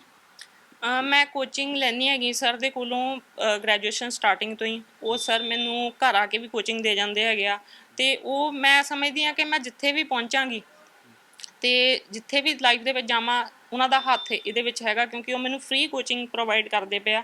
ਜਦੋਂ ਦੀ ਮੈਂ ਗ੍ਰੈਜੂਏਸ਼ਨ ਸਟਾਰਟ ਕੀਤੀ ਹੈਗੀ ਆ, ਬਹੁਤ ਹੈਲਪ ਕੀਤੀ ਉਹਨਾਂ ਨੇ ਮੇਰੀ। ਅਤੇ ਹੁਣ ਵੀ ਮੇਰਾ ਕੋਈ ਰਿਲੇਟਿਵ, ਕੋਈ ਨੀਅਰ ਡੀਅਰ ਮੇਰੀ ਇੰਨੀ ਹੈਲਪ ਨਹੀਂ ਕਰਦਾ ਪਿਆ ਜਿੰਨੀ ਉਹ ਦੋਨੋਂ ਮੇਰੀ ਹੈਲਪ ਕਰਦੇ ਪਏ ਆ। ਕਿਹੜੇ ਟੀਚਰ ਆ? ਉਹ ਮੈਨੂੰ ਕੋਚਿੰਗ ਦਿੰਦੇ ਹੈਗੇ ਆ। ਕੀ ਨਾਮ ਉਹਨਾਂ ਦਾ ਅਮਨ ਸਰ।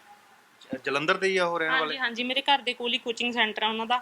ਉਹਨਾਂ ਕੋਲ ਜਿੰਨੀ ਕੋਸ਼ਿਸ਼ ਹੁੰਦੀ ਪਈ ਆ ਉਨੀ ਕੋਸ਼ਿਸ਼ ਕਰਦੇ ਪਏ ਆ ਕਿ ਮੈਂ ਆਪਣੀ ਲਾਈਫ ਦੇ ਵਿੱਚ ਕੁਝ ਬਣ ਜਾਵਾਂ। ਉਹਨਾਂ ਕੋਲ ਨਹੀਂ ਵੀ ਟਾਈਮ ਕਿਸੇ ਵੇਲੇ ਲੱਗਦਾ ਜਾਂ ਮੇਰੇ ਕੋਲੋਂ ਨਹੀਂ ਜਾ ਹੁੰਦਾ, ਉਹ ਰਾਤ ਨੂੰ 10-10 11-11 ਵਜੇ ਆ ਕੇ ਘਰ ਆ ਕੇ ਮੈਨੂੰ ਪੜ੍ਹਾ ਕੇ ਜਾਂਦੇ ਆ। ਬਾਕੀ ਪਰਿਵਾਰ ਦੇ ਵਿੱਚ ਸਪੋਰਟ ਤੁਹਾਨੂੰ ਪੂਰੀ ਹੈ? ਹਾਂਜੀ, ਮੇਰੇ ਪੇਰੈਂਟਸ ਦੀ ਸਪੋਰਟ ਆ। ਸਿਰਫ ਪੇਰੈਂਟਸ ਦੀ ਸਪੋਰਟ ਆ। ਜਿਸ ਦਿਨ ਦਾ ਮੈਂ ਬਰਥ ਲਿਆ, ਮੇਰੇ ਪੇਰੈਂਟਸ ਹੀ ਆ ਜਿਹੜੇ ਮੈਨੂੰ ਅੱਗੇ ਵਧਾਉਂਦੇ ਪਏ ਆ। ਅੱਛਾ, ਤੁਹਾਨੂੰ ਕਦੀ ਅਜਿਹਾ ਮਨ ਦੇ ਵਿੱਚ ਲੱਗਾ ਵੀ, ਜਾਂ ਆਪਣਾ ਜਿਵੇਂ ਹੁਣ ਅਸੀਂ ਇਹਨੂੰ ਨੈਗੇਟਿਵ ਵਿਚਾਰ ਨਹੀਂ ਕਹਿ ਸਕਦੇ, ਕਿਉਂਕਿ ਇੱਕ ਸਧਾਰਨ ਤੌਰ ਦੇ ਉੱਪਰ ਇੱਕ ਮਨੁੱਖ ਹੁੰਦਾ, ਉਹਦੇ ਵੀ ਕੁਝ ਚਾਅ ਹੁੰਦੇ ਆ ਕਿਸੇ ਦੂਸਰੇ ਵੱਲ ਦੇਖ ਕੇ। ਤੁਹਾਡੇ ਮਨ ਦੇ ਵਿੱਚ ਕੁਝ ਕਦੀ ਅਜਿਹਾ ਹੁੰਦਾ ਵੀ ਮੈਂ ਵੀ ਕਾਸ਼ ਜਾਂ ਇੱਦਾਂ ਕਰ ਪਾਉਂਦੀ, ਜਾਂ ਕਿਤੇ ਤੁਸੀਂ ਜਾਣਦੇ ਹੋ ਮੈਂ ਇਵੇਂ ਕਰ ਪਾਉਂਦੀ, ਜਾਂ ਇਵੇਂ ਇਸ ਪਾਰਟੀ ਨੂੰ ਅਟੈਂਡ ਕਰ ਪਾਉਂਦੀ, ਜਾਂ ਫਿਰ ਮਨ ਨੂੰ ਜਿਹੜਾ ਹੈ ਤੁਸੀਂ ਉਸ ਕੰਟਰੋਲ ਕਰ ਲੈਂਦੇ ਹੋ ਵੀ ਆਪਣੇ, ਮਤਲਬ ਟੁੱਟ ਜਾਂਦੇ ਹੋ ਕਦੀ? ਕਿਸੇ ਇਹ ਨੌਬਤ ਆਉਂਦੀ ਹੈ ਤੁਹਾਡੇ? ਦੇਖੋ, ਮੈਂ ਕੋਸ਼ਿਸ਼ ਇਹੀ ਕਰਦੀ ਹਾਂ ਕਿ ਦੁਨੀਆ ਦੇ ਸਾਹਮਣੇ ਨਾ ਟੁੱਟਾਂ। ਜਦੋਂ ਵੀ ਟੁੱਟਦੀ ਹਾਂ ਕਿਸੇ ਵੇਲੇ ਹੁੰਦਾ, ਕਿਉਂਕਿ ਕੋਈ ਨੋਰਮਲ ਇਨਸਾਨ ਵੀ ਆ ਤੁਰਿਆ ਫਿਰਦਾ, ਉਹਦੀ ਵੀ ਲਾਈਫ ਦੇ ਵਿੱਚ ਹਜ਼ਾਰ ਤਰ੍ਹਾਂ ਦੇ ਰਿਗਰੈਟਸ ਰਹਿ ਜਾਂਦੇ ਆ। ਮੇਰੀ ਲਾਈਫ ਦੇ ਵਿੱਚ ਵੀ ਹੈਗੇ ਆ, ਬਟ ਮੈਂ ਕੋਸ਼ਿਸ਼ ਕਰਦੀ ਮੈਂ ਆਪਣੇ ਮਦਰ ਦੇ ਨਾਲ, ਫਾਦਰ ਦੇ ਨਾਲ ਸ਼ੇਅਰ ਕਰਕੇ ਉਸ ਚੀਜ਼ ਨੂੰ, ਆਪਣੇ ਮਾਈਂਡ ਨੂੰ ਕਲੀਅਰ ਕਰ ਲੈਂਦੀ ਹਾਂ ਉਸੇ ਟਾਈਮ। ਹਾਂ, ਇਹ ਵੀ ਤੁਹਾਡਾ ਵਧੀਆ ਜਵਾਬ ਸੀ। ਦੇਖਿਆ ਜਾਵੇ ਤਾਂ ਜਿਹੜੀ ਦੁਨਿਆਵੀ ਦੌਲਤ ਹੈਗੀ ਹੈ ਜਾਂ ਪੈਸਾ ਹੈਗਾ, ਇਹ ਕੋਈ ਨਾ ਕੋਈ ਖੋ ਸਕਦਾ, ਪਰ ਜਿਹੜੀ ਪੜ੍ਹਾਈ ਆ ਉਹ ਸਿਰਫ ਤੁਹਾਡੇ ਕੋਲ ਰਹਿੰਦੀ ਹੈ। ਇਹ ਤੁਹਾਡੇ ਕਿਵੇਂ ਇਹਨੂੰ ਦੇਖਦੇ ਹੋ? ਦੇਖੋ, ਮੈਂ ਦੇਖਦੀ ਹੈਗੀ ਆ ਕਿ ਜਿੱਦਾਂ ਕਈ ਲੋਕਾਂ ਦੇ ਘਰ ਦੇ ਵਿੱਚ ਇੱਦਾਂ ਦੇ ਬੱਚੇ ਬਰਥ ਲੈਂਦੇ। ਮੇਰੀ ਨੋਨਸ ਦੇ ਵਿੱਚ ਹੀ ਕਈ ਹੈਗੇ ਆ ਜਿਹੜੇ ਆਪਣੇ ਬੱਚਿਆਂ ਨੂੰ 4 ਦੀਵਾਰਾਂ ਦੇ ਵਿੱਚ ਬੰਦ ਕਰ ਦਿੰਦੇ ਹੈਗੇ ਕਿ ਇਹਨਾਂ ਦੀ ਲਾਈਫ ਖਤਮ ਹੈ, ਇਹ ਕੁਛ ਨਹੀਂ ਕਰ ਸਕਦੇ ਲਾਈਫ ਦੇ ਵਿੱਚ। ਪਰ ਮੇਰੇ ਪੇਰੈਂਟਸ ਨੇ ਮੈਨੂੰ 4 ਦੀਵਾਰਾਂ 'ਚੋਂ ਬਾਹਰ ਕੱਢਿਆ। ਉਹਨਾਂ ਨੇ ਮੈਨੂੰ ਇਸ ਕਾਬਿਲ ਬਣਾ ਦਿੱਤਾ ਹੈ ਹੁਣ ਤੱਕ ਕਿ ਮੈਂ ਕਿਸੇ ਦੇ ਨਾਲ ਕਮਿਊਨੀਕੇਟ ਕਰਕੇ ਆਪਣੇ ਉਸਦੇ ਸਾਹਮਣੇ ਵਿਚਾਰ ਰੱਖ ਸਕਾਂ, ਆਪਣੀ ਇੱਕ ਆਇਡੈਂਟੀਟੀ ਬਣਾ ਸਕਾਂ ਦੁਨੀਆ 'ਤੇ ਇਹਦੇ ਵਿੱਚ ਸਿਰਫ ਮੇਰੇ ਪੇਰੈਂਟਸ ਦਾ ਹੀ ਹੱਥ ਆ। ਅੱਛਾ, ਹੁਣ ਤੁਸੀਂ ਜਿਵੇਂ ਹੁਣ ਟੈਸਟ ਦੀ ਤਿਆਰੀ ਕਰ ਰਹੇ ਹੋ, ਫਿਰ ਅਕਾਊਂਟਸ ਤੋਂ ਤੁਸੀਂ ਡਾਇਵਰਟ ਕਰ ਰਹੇ ਹੋ ਆਪਣਾ ਉੱਧਰ ਨੂੰ, ਫਿਰ ਇਹ ਵੀ ਤੁਹਾਡੇ ਲਈ ਕਾਫੀ ਚੈਲੰਜ ਹੁੰਦਾ ਹੋਵੇਗਾ, ਕਿਵੇਂ ਇਹਨੂੰ ਕਵਰ ਕਰੋਗੇ? ਦੇਖੋ, ਮੈਂ ਡਬਲ ਸਟੱਡੀ ਕਰਦੀ ਪਈ ਹਾਂ ਇਸ ਟਾਈਮ 'ਤੇ, ਗ੍ਰੈਜੂਏਸ਼ਨ ਦੀ ਸਟੱਡੀ ਵੀ ਕਰਦੀ ਪਈ ਹਾਂ ਅਤੇ ਉਹਦੀ ਤਿਆਰੀ ਵੀ ਕਰਦੀ ਪਈ ਹਾਂ, ਅਤੇ ਮਿਹਨਤ ਲੱਗਦੀ ਪਈ ਆ, ਕਰਨੀ ਪੈਣੀ ਆ ਮੈਨੂੰ, ਆਪਣੇ ਵਾਸਤੇ ਕਰਨੀ ਪੈਣੀ, ਆਪਣੇ ਪੇਰੈਂਟਸ ਵਾਸਤੇ ਕਰਨੀ ਪੈਣੀ ਆ। ਕੀ ਜਿਵੇਂ ਹੁਣ ਤੁਸੀਂ ਦੇਖਦੇ ਹੋ ਵੀ ਬਾਕੀ ਬੱਚਿਆਂ ਵਾਂਗ ਉਹਨਾਂ ਨੂੰ ਤੇ ਔਰ ਆਪਣੇ ਵਿੱਚ ਕੀ ਤੁਸੀਂ ਡਿਫਰੈਂਸ ਦੇਖਦੇ ਹੋ? ਕਿਉਂਕਿ ਉਹ ਤੇ ਇੱਕ ਸਧਾਰਨ ਹੁੰਦੇ ਹੋਏ ਵੀ ਅਜਿਹਾ ਨਹੀਂ ਕਰ ਪਾਉਂਦੇ, ਔਰ ਤੁਸੀਂ ਇੱਥੇ ਬੈਠੇ ਹੋਏ ਇੰਨਾ ਕੁਛ ਕਰ ਰਹੇ ਹੋ, ਇੰਨੇ ਪ੍ਰਾਈਜ਼ ਜਿੱਤੇ ਹੈ, ਜਿੱਤ ਵੀ ਰਹੇ ਹੋ, ਅੱਗੇ ਵੀ ਉਮੀਦ ਕਰਦੇ ਹਾਂ ਵੀ ਉਵੇਂ ਹੀ ਬੁਲੰਦੀਆਂ ਦੇ ਵਿੱਚ ਜਾਂਦੇ ਰਹੋਗੇ। ਕੀ ਡਿਫਰੈਂਸ ਕੀ ਸਮਝਦੇ ਹੋ ਤੁਸੀਂ? ਦੇਖੋ, ਡਿਫਰੈਂਸ ਮੈਂ ਸ਼ੁਰੂ ਤੋਂ ਹੀ, ਮੇਰੇ ਮੰਮੀ ਨੇ ਮੈਨੂੰ ਇੱਕ ਹੀ ਗੱਲ ਸ਼ੁਰੂ ਤੋਂ ਸਮਝਾਈ ਸੀਗੀ ਕਿ ਤੂੰ ਕਿਸੇ ਵੀ ਐਜੂਕੇਸ਼ਨਲ ਇੰਸਟੀਚਿਊਟ 'ਚ ਤੂੰ ਐਜੂਕੇਸ਼ਨ ਲੈਣ ਜਾਣਾ, ਤੂੰ ਸਮਝਣਾ ਹੈ ਕਿ ਤੂੰ ਇਹਨਾਂ ਲੋਕਾਂ ਨੂੰ ਆਪਣੀ ਪੜ੍ਹਾਈ ਦੇ ਨਾਲ ਜਵਾਬ ਦੇਣਾ ਹੈਗਾ ਆ। ਬਾਕੀ ਗੱਲਾਂ ਨੂੰ ਮੈਂ ਸਾਈਡ 'ਤੇ ਕਰ ਦਿੰਦੀ ਹਾਂ, ਮੈਂ ਕੋਸ਼ਿਸ਼ ਕਰਦੀ ਹਾਂ ਕਿ ਆਪਣੀ ਮਿਹਨਤ ਨਾਲ, ਆਪਣੀ ਪੜ੍ਹਾਈ ਦੇ ਨਾਲ ਦੁਨੀਆ ਨੂੰ ਜਵਾਬ ਦੇ ਸਕਾਂ। ਤੁਹਾਨੂੰ ਲੱਗਦਾ ਕਿ ਵੀ ਕਦੋਂ ਤੱਕ ਤੁਸੀਂ ਆਪਣਾ ਇੰਡੀਪੈਂਡੈਂਟ ਹੋ ਪਾਵੋਗੇ? ਤੁਹਾਨੂੰ ਲੱਗਦਾ ਵੀ ਮੈਂ ਕਦੀ, ਕਿਉਂਕਿ ਹਾਲੇ ਤੱਕ ਤਾਂ ਤੁਹਾਨੂੰ ਪੇਰੈਂਟਸ ਜਿਹੜਾ ਪੂਰੀ ਹੈਲਪ ਕਰ ਰਹੇ ਹੈ, ਔਰ ਆਜ਼ਾਦ ਇੱਕ ਕਿਸਮ ਦਾ ਜੇ ਕਹਿ ਲਈਏ ਅਸੀਂ ਇੰਡੀਪੈਂਡੈਂਟ, ਕਦੋਂ ਤੁਹਾਨੂੰ ਲੱਗਦਾ ਵੀ ਤੁਸੀਂ ਉਹ ਟੀਚਾ ਜਾਂ ਟਾਰਗੇਟ ਕਦੋਂ ਹਾਸਲ ਕਰ ਪਾਓਗੇ, ਜਦੋਂ ਤੁਸੀਂ ਕਹਿ ਦੋਗੇ ਵੀ ਮੰਮੀ ਡੈਡੀ ਹੁਣ ਮੈਂ ਬਿਲਕੁਲ ਠੀਕ ਹਾਂ, ਮੈਂ ਆਪਣੇ ਸਟੈਂਡ ਹੈ, ਤੁਸੀਂ ਮੇਰੀ ਫਿਕਰ ਨਾ ਕਰੋ, ਮੈਂ ਆਪਣਾ ਖਿਆਲ ਰੱਖੂੰਗੀ? ਤੁਹਾਨੂੰ ਲੱਗਦਾ ਵੀ ਕਦੋਂ ਤੱਕ ਇਹ ਕਰ ਪਾਓਗੇ ਹਾਸਲ? ਹਜੇ ਤਾਂ 2 ਸਾਲ ਮੇਰੇ ਕਾਫੀ ਕਰੂਸ਼ੀਅਲ ਹੈ ਪੜ੍ਹਾਈ ਦੇ, ਕਿਉਂਕਿ ਮੈਂ ਮਾਸਟਰਸ ਕਰਨੀ ਹੈਗੀ ਆ, ਉਹਦੇ ਨਾਲ ਮੈਂ ਕੰਪੀਟੀਸ਼ਨਸ ਦੇ ਵਿੱਚ ਅਪੇਅਰ ਹੋਣਾ ਆ, ਅਤੇ ਇਹ ਚੈਲੰਜਿੰਗ ਹੈਗੇ 2 ਸਾਲ। ਇਹ 2 ਸਾਲ ਤੋਂ ਬਾਅਦ ਮੈਂ ਦੇਖ ਰਹੀ ਹਾਂ ਕਿ ਸ਼ਾਇਦ ਨਹੀਂ, ਮੈਨੂੰ ਹੈਗਾ ਆਪਣੇ ਉੱਤੇ ਵਿਸ਼ਵਾਸ ਹੈਗਾ ਕਿ ਮੈਂ ਕੁਛ ਨਾ ਕੁਛ ਕਰ ਲਵਾਂਗੀ ਇਹਨਾਂ 2 ਸਾਲਾਂ ਦੇ ਵਿੱਚ। ਕੋਈ ਹੋਰ ਗੁਆਂਢੀ ਜਾਂ ਰਿਸ਼ਤੇਦਾਰ ਵੱਲੋਂ ਤੁਹਾਨੂੰ ਕੋਈ ਮਦਦ ਆਉਂਦੀ ਹੋਵੇ, ਜਾਂ ਫਿਰ ਤੁਹਾਡੇ ਬਾਰੇ ਸੋਚਦੇ ਹੋਣ, ਹੈ ਕੁਛ? ਦੇਖੋ, ਰੈਲੇਟਿਵਸ ਹੈਗੇ ਆ, ਸਿੰਪਥੀ ਸਾਰੇ ਹੀ ਦਿੰਦੇ ਆ, ਬਟ ਜਦੋਂ ਸਾਨੂੰ ਲੋੜ ਹੁੰਦੀ ਐਕਚੁਅਲ ਦੇ ਵਿੱਚ ਹੈਲਪ ਦੀ, ਅਤੇ ਫਿਰ ਉਸ ਟਾਈਮ ਦੇ ਉੱਤੇ ਸਾਰੇ ਪੈਰ ਪਿੱਛੇ ਨੂੰ ਖਿੱਚਦੇ ਹੈਗੇ ਆ। ਮੈਂ ਕਿਸੇ ਨੂੰ ਕੰਪਲੇਂਟ ਨਹੀਂ ਕਰਦੀ ਹੈਗੀ, ਜਾਂ ਮੈਨੂੰ ਕਿਸੇ ਦੇ ਨਾਲ ਕੋਈ ਕਿਸੇ ਤਰ੍ਹਾਂ ਦਾ ਗਿਲਾ ਸ਼ਿਕਵਾ ਨਹੀਂ ਹੈਗਾ, ਕਿਉਂਕਿ ਪ੍ਰੋਬਲਮ ਸਾਡੀ ਆ ਅਤੇ ਅਸੀਂ ਇਹਨੂੰ ਫੇਸ ਕਰਨਾ, ਅਤੇ ਅਸੀਂ ਸਭ ਕੁਛ ਕਰਨਾ, ਖੁਦ ਹੀ ਕਰਨਾ। ਹੁਣ ਫਾਈਨੈਂਸ਼ੀਅਲ ਕ੍ਰੈਸ਼ਿਸ ਦੇ ਵਿੱਚ ਫਿਰ ਕੁਝ ਤੁਹਾਡੇ ਜਿਵੇਂ ਕਿਤਾਬਾਂ ਹੋਣ ਜਾਂ ਕੁਝ ਹੋਰ ਸਮਾਨ ਹੋਏ, ਉਹ ਫਿਰ ਤੁਸੀਂ ਪਰਿਵਾਰ ਤੋਂ ਮੰਗ ਕਰਨ ਦੇ ਵਿੱਚ ਕੋਈ ਹਿਚਕਿਚਾਹਟ ਤਾਂ ਨਹੀਂ ਕਰਦੇ? ਮਤਲਬ ਕੋਈ ਡਰ ਤਾਂ ਨਹੀਂ ਹੁੰਦਾ ਵੀ ਯਾਰ ਕਿੱਥੋਂ ਲੈ ਕੇ ਦੇਣਗੇ ਘਰ ਦੇ, ਅੱਗੇ ਫਾਈਨੈਂਸ਼ੀਅਲ ਪ੍ਰੋਬਲਮ ਚੱਲ ਰਹੀ ਹੈ, ਕੋਈ ਅਜਿਹਾ ਹੁੰਦਾ ਜਾਂ ਉਹਨਾਂ ਵੱਲੋਂ ਅਜਿਹਾ ਕੁਝ ਕਿਹਾ ਹੋਏ? ਮੇਰੇ ਪੇਰੈਂਟਸ ਹਮੇਸ਼ਾ ਇਹ ਕੋਸ਼ਿਸ਼ ਕਰਦੇ ਆ ਕਿ ਜਦੋਂ ਵੀ ਮੈਂ ਉਹਨਾਂ ਦੇ ਕੋਲੋਂ ਕੋਈ ਚੀਜ਼ ਮੰਗਾ, ਮੇਰੇ ਸਾਹਮਣੇ ਉਸੇ ਵੇਲੇ ਲਿਆ ਕੇ ਰੱਖ ਦਿੰਦੇ ਹੈਗੇ ਆ। ਉਹਨਾਂ ਦੇ ਕਿਸੇ ਵੇਲੇ ਨਹੀਂ ਵੀ ਉਹਨਾਂ ਦੇ ਮਤਲਬ ਕਿ ਹੁੰਦਾ, ਵਾਹ ਨਹੀਂ ਵੀ ਲੱਗਦੀ, ਉਹ ਫਿਰ ਵੀ ਕੋਸ਼ਿਸ਼ ਕਰਦੇ ਹੈਗੇ ਆ ਕਿ ਮੈਨੂੰ ਹਰ ਤਰ੍ਹਾਂ ਦੀ ਚੀਜ਼, ਸ਼ੁਰੂ ਤੋਂ ਹੀ ਉਹਨਾਂ ਦਾ ਇਹ ਹਾਲ ਆ ਕਿ ਸ਼ੁਰੂ ਤੋਂ ਮੈਨੂੰ ਹਰ ਇੱਕ ਚੀਜ਼ ਪ੍ਰੋਵਾਈਡ ਕੀਤੀ ਹੈਗੀ ਉਹਨਾਂ ਨੇ, ਅਤੇ ਹੁਣ ਵੀ ਪੂਰੀ ਕੋਸ਼ਿਸ਼ ਕਰਦੇ ਪਏ ਕਿ ਮੈਂ ਜਿੱਥੇ ਤੱਕ ਵੀ ਜਾਣਾ ਚਾਹੁੰਦੀ ਹਾਂ ਮੇਰੇ ਨਾਲ ਖੜੇ ਆ ਉਹ। ਬਾਕੀ ਕਲਾਸਮੇਟ ਜਿਹੜੇ ਤੁਹਾਡੇ ਹੈਗੇ ਆ ਜਾਂ ਹੁਣ ਤੱਕ ਰਹੇ ਹੈ, ਜਿੰਨੇ ਵੀ ਕਾਲਜ ਸਕੂਲ ਟਾਈਮ ਤੋਂ ਲੈ ਕੇ ਕਾਲਜ ਦੀ ਲਾਈਫ ਤੱਕ, ਲਾਸਟ ਈਅਰ ਤੱਕ, ਸਟੂਡੈਂਟ ਦਾ ਕਿਵੇਂ ਦਾ ਤੁਹਾਡਾ ਰਿਸਪੌਂਸ ਰਿਹਾ ਤੁਹਾਡੇ ਨਾਲ? ਦੇਖੋ, ਕਲਾਸਮੇਟਸ ਦਾ ਤਾਂ ਮੇਰੇ ਨਾਲ ਬਹੁਤ ਅੱਛਾ ਰਿਸਪੌਂਸ ਰਿਹਾ। ਮੇਰੇ ਸਕੂਲ ਦੇ ਫਰੈਂਡਸ ਹੈਗੇ ਆ ਜਾਂ ਕਾਲਜ ਦੇ ਫਰੈਂਡਸ ਹੈਗੇ ਆ, ਉਹ ਪੂਰਾ ਕੋਆਪਰੇਟ ਕਰਦੇ ਹੈਗੇ ਆ ਮੈਨੂੰ। ਅੱਜ ਤੱਕ ਮੈਂ ਇਸ ਚੀਜ਼ ਨੂੰ, ਆਪਣੇ ਆਪ ਨੂੰ ਲੱਕੀ ਸਮਝਦੀ ਹਾਂ ਕਿ ਮੈਨੂੰ ਅੱਜ ਤੱਕ ਜਿੰਨੇ ਵੀ ਮੇਰੇ ਕਲਾਸਮੇਟਸ ਮਿਲੇ ਹੈਗੇ, ਸਾਰੇ ਅੱਛੇ ਹੀ ਮਿਲੇ ਆ। ਕਿਹੜੇ ਕਲੋਜ਼ ਹੈ ਤੁਹਾਡੇ ਜ਼ਿਆਦਾਤਰ? ਮੇਰੇ ਸਕੂਲ ਫਰੈਂਡਸ ਕਲੋਜ਼ ਆ ਮੇਰੇ ਜ਼ਿਆਦਾ। ਹਲੇ ਵੀ ਹੈਲਪ ਕਰਦੇ? ਹਾਂਜੀ, ਬਿਲਕੁਲ। ਕਿਸ ਤਰ੍ਹਾਂ ਦੀ ਮਤਲਬ ਹੈਲਪ ਹੁੰਦੀ ਹੈ? ਨੋਟਿਸ ਨੂੰ ਜਾਂ ਫਿਰ ਕੋਈ ਸੋਲਵ ਕੁਐਸਚਨ ਨੂੰ, ਜਾਂ ਕਿਵੇਂ? ਉਹ ਜਦੋਂ ਵੀ ਮੈਂ ਉਹਨਾਂ ਨੂੰ ਬੁਲਾਉਂਦੀ ਹੈਗੀ, ਉਸੇ ਵੇਲੇ ਆ ਕੇ ਮੇਰੇ ਕੋਲ ਖੜੇ ਹੋ ਜਾਂਦੇ। ਕਿਸੇ ਵੇਲੇ ਮੈਨੂੰ ਕੋਈ, ਜਿੱਦਾਂ ਮੈਂ ਕੋਈ ਚੀਜ਼ ਲੈਣੀ ਹੈ, ਮੰਮਾ ਨਹੀਂ ਹੈਗੇ ਮੇਰੇ ਕੋਲ, ਅਤੇ ਉਹਨਾਂ ਦਾ ਘਰ ਵੀ ਮੇਰੇ ਕੋਲ ਹੀ ਹੈਗੇ ਆ, ਅਤੇ ਮੈਨੂੰ ਉਸੇ ਵੇਲੇ ਆ ਕੇ ਮੇਰੇ ਹੈਲਪ ਕਰਨ ਦੀ ਕੋਸ਼ਿਸ਼ ਕਰਦੇ ਹੈਗੇ ਆ। ਦੁਨੀਆ ਨੂੰ ਕੀ ਤੁਸੀਂ ਸੰਦੇਸ਼ ਦੇਣਾ ਚਾਹੁੰਦੇ ਹੋ? ਕਿਉਂਕਿ ਕਈ ਲੋਕ ਇੱਦਾਂ ਦੇ ਹੁੰਦੇ ਆ, ਸਭ ਕੁਝ ਸਹੀ ਹੁੰਦਾ ਹੈ, ਸਰੀਰਕ ਪੱਖੋਂ ਵੀ, ਆਰਥਿਕ ਪੱਖੋਂ ਵੀ, ਪਰ ਫਿਰ ਵੀ ਕਿਤੇ ਨਾ ਕਿਤੇ ਆਪਣੇ ਆਪ ਨੂੰ ਅਜਿਹੀ ਲਾਈਨ ਦੇ ਵਿੱਚ ਪਾ ਲੈਂਦੇ ਆ ਕਿ ਉਹ ਰਸਤਾ ਜਿਹੜਾ ਆ ਸਿਰਫ ਜਦੋਂ ਬੰਦਾ ਬਰਬਾਦ ਜਦੋਂ ਹੁੰਦਾ ਉੱਥੇ ਜਾ ਕੇ ਖ਼ਤਮ ਹੁੰਦਾ ਹੈ, ਜਾਂ ਉਸ ਰਾਹ ਦੇ ਉੱਪਰ ਪਏ ਨੌਜਵਾਨ ਜਾਂ ਕੁਝ ਲੋਕ, ਬੱਚੇ, ਜਾਂ ਫਿਰ ਅਜਿਹੀ ਰਾਹ ਦੇ ਉੱਪਰ ਚੱਲ ਰਹੇ ਆ, ਉਹਨਾਂ ਨੂੰ ਕੀ ਸੰਦੇਸ਼ ਦੇਣਾ ਚਾਹੁੰਦੇ ਹੋ ਤੁਸੀਂ? ਕੀ ਮਿਸਾਲ ਕੀ ਕਾਇਮ ਕਰਨਾ ਚਾਹੁੰਦੇ ਹੋ? ਦੇਖੋ, ਕਮੀਆਂ ਸਾਰਿਆਂ ਦੀ ਲਾਈਫ ਦੇ ਵਿੱਚ ਹੁੰਦੀਆਂ। ਮੈਂ ਇਹ ਨਹੀਂ ਕਹਿ ਸਕਦੀ ਕਿ ਮੈਨੂੰ ਕੋਈ ਅਲੱਗ ਤਰ੍ਹਾਂ ਦੀਆਂ ਮੇਰੀ ਲਾਈਫ ਦੇ ਵਿੱਚ ਕਮੀਆਂ।